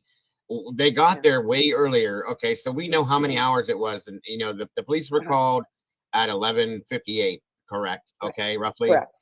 Okay, so these kids, I had said in one of my other live streams before, that there was never a time given. I'm still looking for that one, Eddie. I'm going to get the other one, too. I'm trying to find it, bud. I promise you I am. That the people that were the friends. What'd you say, Mike? What are you looking for? The interview that Dave did with Drunk Turkey. Oh, yeah. All right. I think it's been taken down, but that's just my opinion. We'll just call them the friends that were called that showed up what time they got there. So the timeline we were given was that the unalivings were happened between 4 and 4:20. Okay, I don't agree with that, but that's just what came out. And at that time, it made me wonder. Now, this is just a direct question from me to you, and I just, out of curiosity, person to person, what do you think? Not what you know, but what do you think? I felt, and I've told the people in here, I feel like, according to what DM said, she said that, what we were told, she said, the whole, I saw someone with bushy eyebrows walking towards the sliding door, and I went back in my room. So I'm gonna venture to say that if that's what happened, that she heard the door open and close. Do you think, out of curiosity, that because they were supposedly in the same room together, that they walked out of that room and looked around the house to see what happened? No. So what I think is that Bethany went to, this is what, and I'm going to put allegedly on this, just because I don't want everything in here is allegedly, yes. And the thing is, and I don't say something if I'm speaking out of school, but clearly they have they believe Bethany's testimony will clear him. So clearly it's out there legally in the system that way. So. And there again is the exculpatory evidence that Bethany supposedly is holding that they said before could clear Brian. And then all of a sudden, that shot, it's gone. Okay? It's gone. Where did that go? Because we heard that. How many times do we hear that Bethany Funk supposedly has exculpatory evidence that could clear Brian Koberger from this? Okay, fine. And then they go to, Bethany refuses to come to Idaho. They go to the grand jury, and bing, bang, bong, it's all gone. That's crazy. When they pulled the wool and probably tore the house down. All of that happened. Yes, sir. All of that happened. But still. Yep. I remember Dave saying he woke up around 9. There were tons of messages. He didn't look for a few. Discovered, because he had to go to work. He discovered they started around 8:30. Thank you, Tracy. That's absolutely true. So this is 2 people now. Her daughter and Dave are clarifying this same time. And again, we go back to this and we see the text messages stating the times that they're on social media during this situation. Just saying. Well, I am going to say that Bethany went to Sigma Chi, and I'm not sure if she returned with Ethan or all of the kids on 40. Let me see how I want to state this, because I really want to be careful how I state it. So just give me a minute to process the right way to say it. 48 hours in 2020. If everybody goes back and watches those episodes and really actually looks at those people, really look at the students on those shows about the story, it's telling. Absolutely telling. And I did just what she said there. I went and watched both of those shows. If you haven't seen the 48 hours and the 2020 episodes about the Idaho murders, from then, go watch them and you make your own decision on that. Because I'm telling you, there is stuff that was said there that really had me step back and go, okay. It's true, folks. And they're both out there. Both those shows are out there. All you got to do is pull it up on YouTube, I believe. All right, Mikey. Thank you, brother. Okay. And so I think that's a really important thing to do, first of all. And then because when the probable cause affidavit came out, was released by Idaho, and my daughter organically woke up in the morning. It was over Christmas break. She was home by then. It was Christmas break. And one of my boys said to her, "Look what they're saying." And she literally, with still sleep in her face and her eyes, said, that's not what happened. And I have no reason not to believe her, because bingo. Okay. So she's basing with the PCA. Her son was reading the PCA, looked through it and said, "Hey, look what they're saying." And her daughter said, "That's not what happened." Here we are, guys. Lies, lies, more lies. Everything they've said to date has been proven to be true. Now, not everything they've said has come out yet, but it's not even been considered yet. So and then why would Xana's father say she said to him she was home at midnight if she wasn't home at midnight? And Ethan and his brother took their sister and their sister's friend to a social event on Thursday night. So, and Xana wasn't there. She couldn't be there. And let me. Okay, guys, did you hear that? Okay. The story that was told was that Xana and Ethan went to that, what the hell was that? Whatever it was for Maisie, Ethan's sister, at the frat or sorority house, okay? Supposedly Ethan got into a fight, blah, blah, blah. Xana wasn't there. That was stated so long ago, and everybody forgot that. They're saying that Xana wasn't there. That was stated more than one time. She just reiterated that. Where the hell was Xana at? Okay? That was another one. Another piece of information that I completely forgot about. I'm glad that I'm listening to this. Let me ask you something. That's what it was, the Betty Ball. Thank you, SRB. Yes. With what you just said, because somebody asked me that in one of my streams a while back about that whole thing where Xana told her father she was home by midnight. Why would she do that? And just to play devil's advocate, okay? Again, I have adult children too, so on and so forth. And we all know as when our kids are so far away from us at college that, do you think it's possible that she may have just told him that to appease him? Perhaps because they tell me that. Yes, the statement that Contessa just stated was one of the more intriguing developments is the subpoena that was sent to Ann Taylor by mistake. Guys, the subpoena was for the grand jury. It wasn't supposed to be sent to her.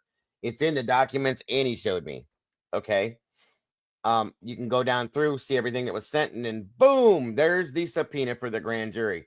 They weren't supposed to get that. Why that happened, how that happened, I don't know, but that's interesting. The defense now has that. Or my daughters would tell their father that. And they're not going to admit to having a sleepover somewhere. Even if I'm picking you up at the last parents' week in the spring, she was at 8. We got there really early in the morning, and she wasn't there. She was at her boyfriend's house, and I'm like, she was, I walked over early this morning. I'm like, are you serious? Are you kidding me? Did I fall off a turnip truck?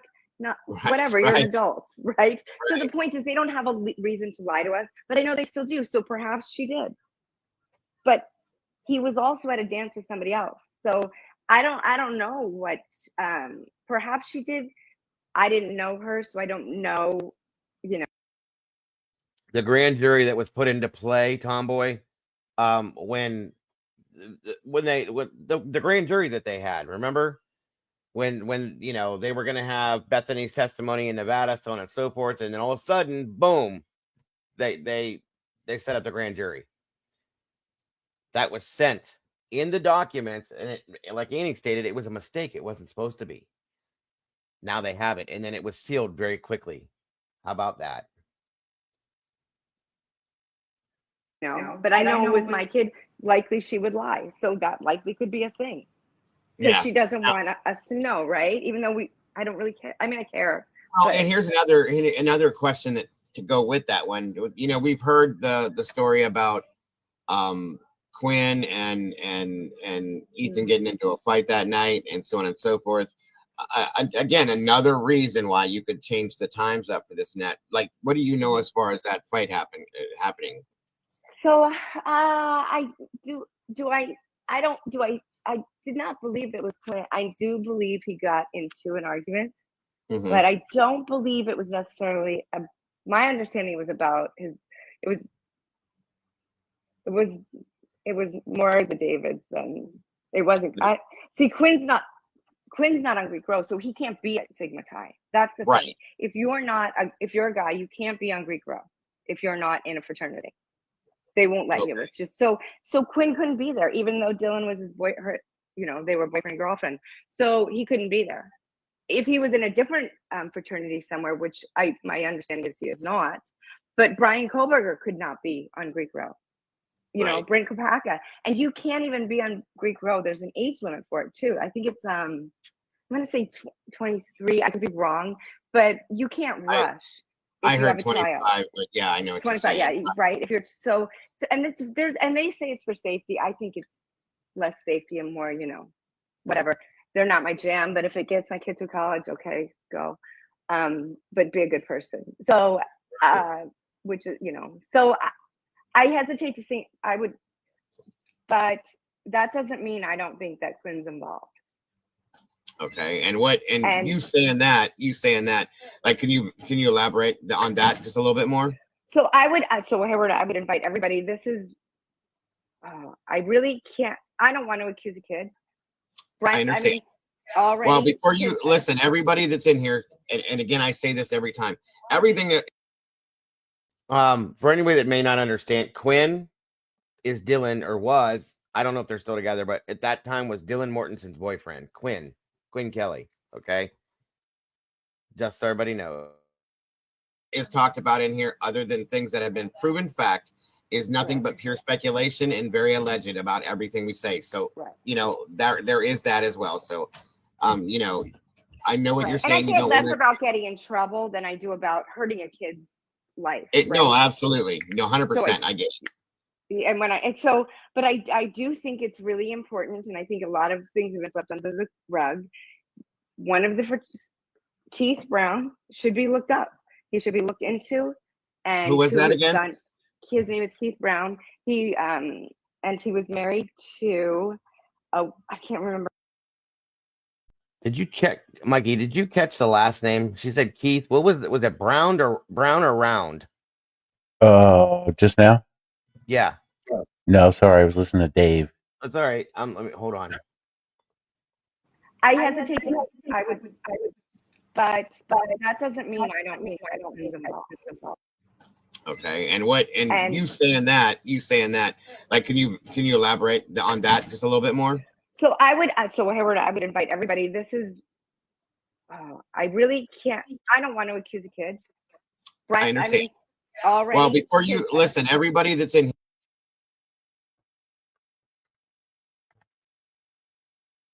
here, and again, I say this every time. Everything that is talked about in here, other than things that have been proven fact, is nothing but pure speculation and very alleged about everything we say. So, there is that as well. So, I know what you're saying. And I care less about getting in trouble than I do about hurting a kid's life. No, absolutely, 100%. I get you. And but I do think it's really important, and I think a lot of things have been swept under the rug. One of Keith Brown should be looked up. He should be looked into. And who was that again? His name is. That was Keith Brown. Never heard the name. That's a newer name, and I remember her saying that, but I don't remember there being anything else coming out of that. Just so we know, and I will be looking into that name again. Thank you. And he was married to, I can't remember her name. She's remarried, but she's the head of education for Idaho, the state of Idaho, and we know that one is a Sigma Chi. Okay. So they're son together, but he doesn't go by the same last name. He goes by his stepfather's last name. Gotcha. And, okay. And he is in, I think he's a fire. he's an EMT or a firefighter or something in that profession, I believe. And his first name is Matthew, but I don't know. Cannot remember it. I don't remember that. Interesting. Firefighter EMT. Okay. He's married to the head of education. The head of education was, yeah. Mm-hmm. I do slightly remember this now. That was cute. All right. Hold on one quick second here. What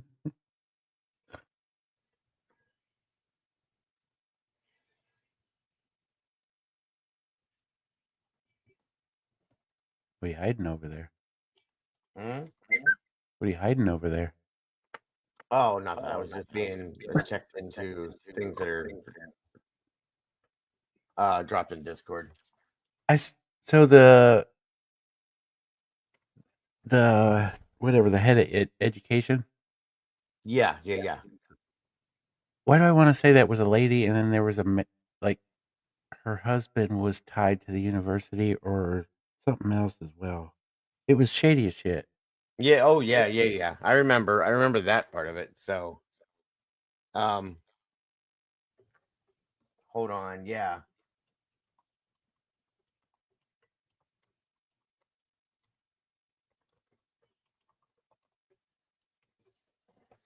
All right, we're almost done with this here, you guys.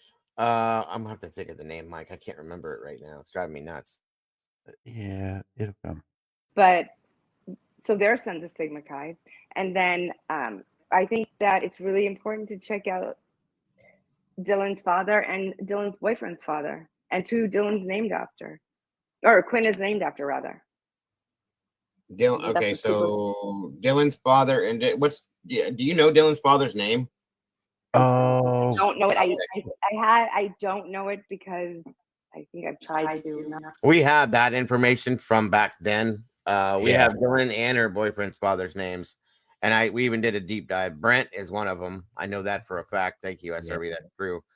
And there was another one, but we did a deep dive into both of them, and Molly pulled a bunch of shit out on that. That ain't where this is at. Yeah. Not know it. He's the one that owns that black truck, right? I have no. Yeah, I don't know. I can't say that I know that. That's okay. That's okay. Yeah. No worries. I do know there's a white truck involved, and I don't. There were several Alantras, and I think that what else we're overlooking is that house and the car in Oregon are owned by the same people. Yes. Yes. It's that's Estes. telling. Yeah, Estes, right? And you know what? I remember that. That was something I had a trouble getting past. Is the white Elantra that was found wrecked in Oregon belonged to the same person that owned the King Road house? Yeah. I mean, Scott. honestly, that is the coincidence in that. Just blew me out of my seat. Mm-hmm. It's crazy. It is crazy to me. Right. And he has, so when they changed the narrative, when the police said, we don't know if the house is the target or the victims were the target. And at first thought, I thought, how is the house a target? But then it becomes, does this go with the house? And then when I heard from the students, well, yeah, it's where you go to buy. And I called it so, I'm Wonder Bread. I'm sorry, I'll own it, right? Keys to the gate. I got it. I don't know that life. I don't know the verbiage or drugs or any of it. So I own that. So if I've labeled something, I apologize also in advance. But that's where you could buy drugs. And it's not just this group of kids. And there's several different parallel crimes that are involved in this that I am aware of. And I know that because another kid came to me in my own home because he was dating a girl who went to U of I. He doesn't. That statement has always stuck to me too. There's several other parallel crimes that are attached to this. Remember that, folks. And that was very interesting to me, to be honest with you. Okay. It really was.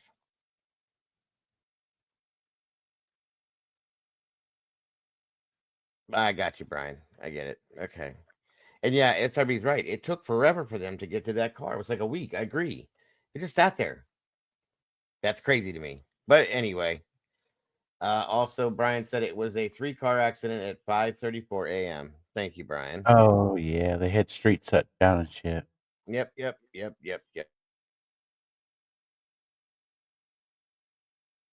Go to U of I. He goes to a different college in the state, and showed me something, and I said to immediately erase it. Right now, void, delete it, never speak of it again. Which was so dumb. But yeah, absolutely, I agree with you. It was so dumb of me to say that, though. I was so like, oh my gosh, because I can't get it back. I told him to get rid of it. I don't even know how to find it again. Okay, and Michelle, thank you. Why are you showing her that? And he goes, well, I think she should know. And I said, and I did call again the FBI and tell them about it, but I couldn't get it back. But I saw it with my eyes. And I want to say, can I just say this out there right now? There are pictures of those girls that have been doctored, because I've seen the original photos, which have nothing gross in them. That's weird. So a lot of the things that's out there, people are putting out there for, I don't know why, but it's not. They're just. What do you mean? Pictures as in like Photoshop, like adding things to them and discussing. As far as just genuine pictures or pictures after the fact? She's probably referring to the picture we found of Dylan holding that big machete in her, that big knife thing in her hand, and we found that was doctored, that was photoshopped in because of all the shit going down, which is true. So, can you imagine something? Imagine if AI was hot back then, like it is now. Oh my god, dude! Can you imagine? Yes. Yeah, and Brian that's RB. Brian said 72 hours that car sat there. Why is Matterhorn Drive in Effort, PA, a residence associated with both Michael Koberger and Kendra and Emily Stowalter, last name coincidence? Another coincidence, yes. That was brought up before, Contest. I agree with you. That is strange. They did it after my belief is they did it after the fact, because I saw original pictures, which were absolutely darling. The site was the problem, the concern. Right. That I didn't want that information out about them, which now I've obviously given away. But I was just trying to protect them, and I spoke like a mom, like, get rid of it, just get rid of it. And then I thought, oh my gosh, what if that's valuable? And to this day, this child has never spoken about it, and I don't even know if anybody would, if he would. All right, guys. So for tonight, that's gonna do it. Sarge is live now, and I'm supposed to join him too. But I want to pick this up tomorrow because I want to pull up. We got Dave's interview that we're gonna review, and a little bit more of this. There's a little bit more about this, okay? Because there's some things to hear that now are relevant at this point, in my opinion, and I want to see how they match up. That's what this has been about. What it's going to be about. So. If anybody got upset because I pulled this up, I apologize for that. Okay, I didn't mean for that to be the case, but that's the whole point in trying to see how this stuff matches up then to now. So, Mike, I appreciate you joining me, brother. This has been great. Oh, anytime, but I hope we can do this again. I like having you up here. Yeah, anytime. But yeah, I think we're gonna stop here for tonight, and I'm gonna head over to Sarge's tonight, guys. I'm gonna if we can drop Sarge's link in here for anybody that would like to join, I would appreciate it. Oh yeah, I don't know. What did you say, bud? I don't know his link. Oh, yeah. We got it somewhere in here. Somebody's got it. But anyway, I appreciate you all joining us tonight very much so. Moderators, you did an amazing job as well. Like I said, tomorrow night we will pick this back up and get back to where we left off and go forward with the rest of what I wanted to do. Tomboy, yes, I got it. Hold on. I did get it. Yeah, you did. Yes.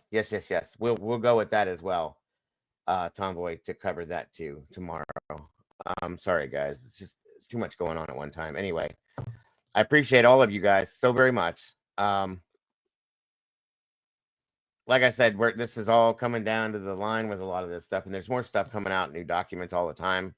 They're dropping documents on days I didn't expect them to, so that'll be that. But don't forget to love yourselves and love each other, guys. Don't change that. And you guys are the beautiful people. I appreciate you very much. I will be here in the morning, do the morning show like I always do. And then shortly thereafter that, I will drop back in and we'll finish all this stuff up and keep on going, guys. So again, thank you guys so much for being here. Please don't forget to hit the like button on your way out the door. Actually, hold on. Let me do this real quick.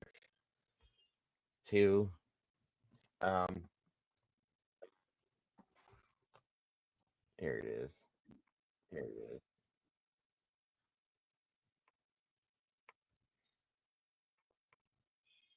Boom. Okay. Boom. Okay. Anybody that wants to join us over there after this to go see what Sarge is up to, there's the link right there. Again, everybody, thank you much. Mod, you're amazing. Thank you so much. Mikey, I appreciate you. You have no idea, bro. It was great to have you up here, too. Like I said, I want to do this again. Yep, I'm down. All right, guys. Have a great night. For those of you I don't see or I won't see, I'll see you in the morning or tomorrow afternoon. Much love to each and every one of you. I will see you guys very soon. Bye, y'all. Yeah.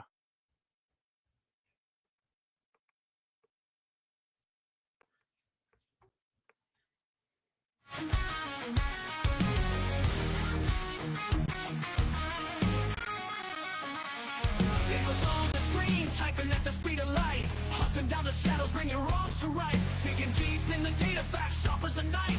With every single story, he's fighting for our lives.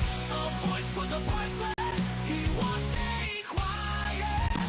Diego's got the fire igniting the fight. True crime revelation shining through the night. With every victim story, he pulls at the strings. A hero in the darkness, hear the truth he brings.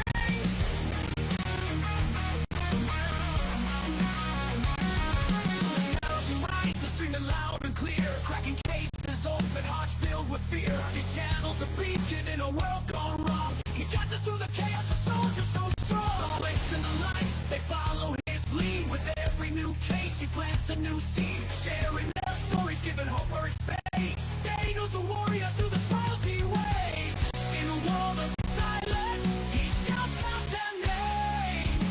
Daniel's got the fire igniting the fight. True crime revelation shining through the night. With every victim story, he pulls at the strings. A hero in the darkness, hear the truth he brings.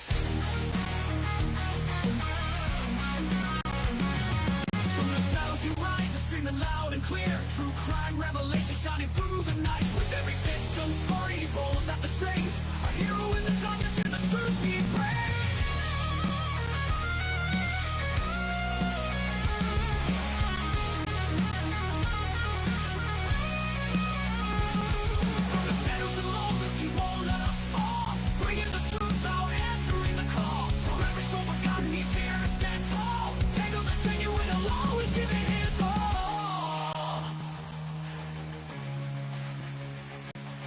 Diego's got the fire igniting the fight. True crime revelation shining through the night. With every victim story, he pulls at the strings.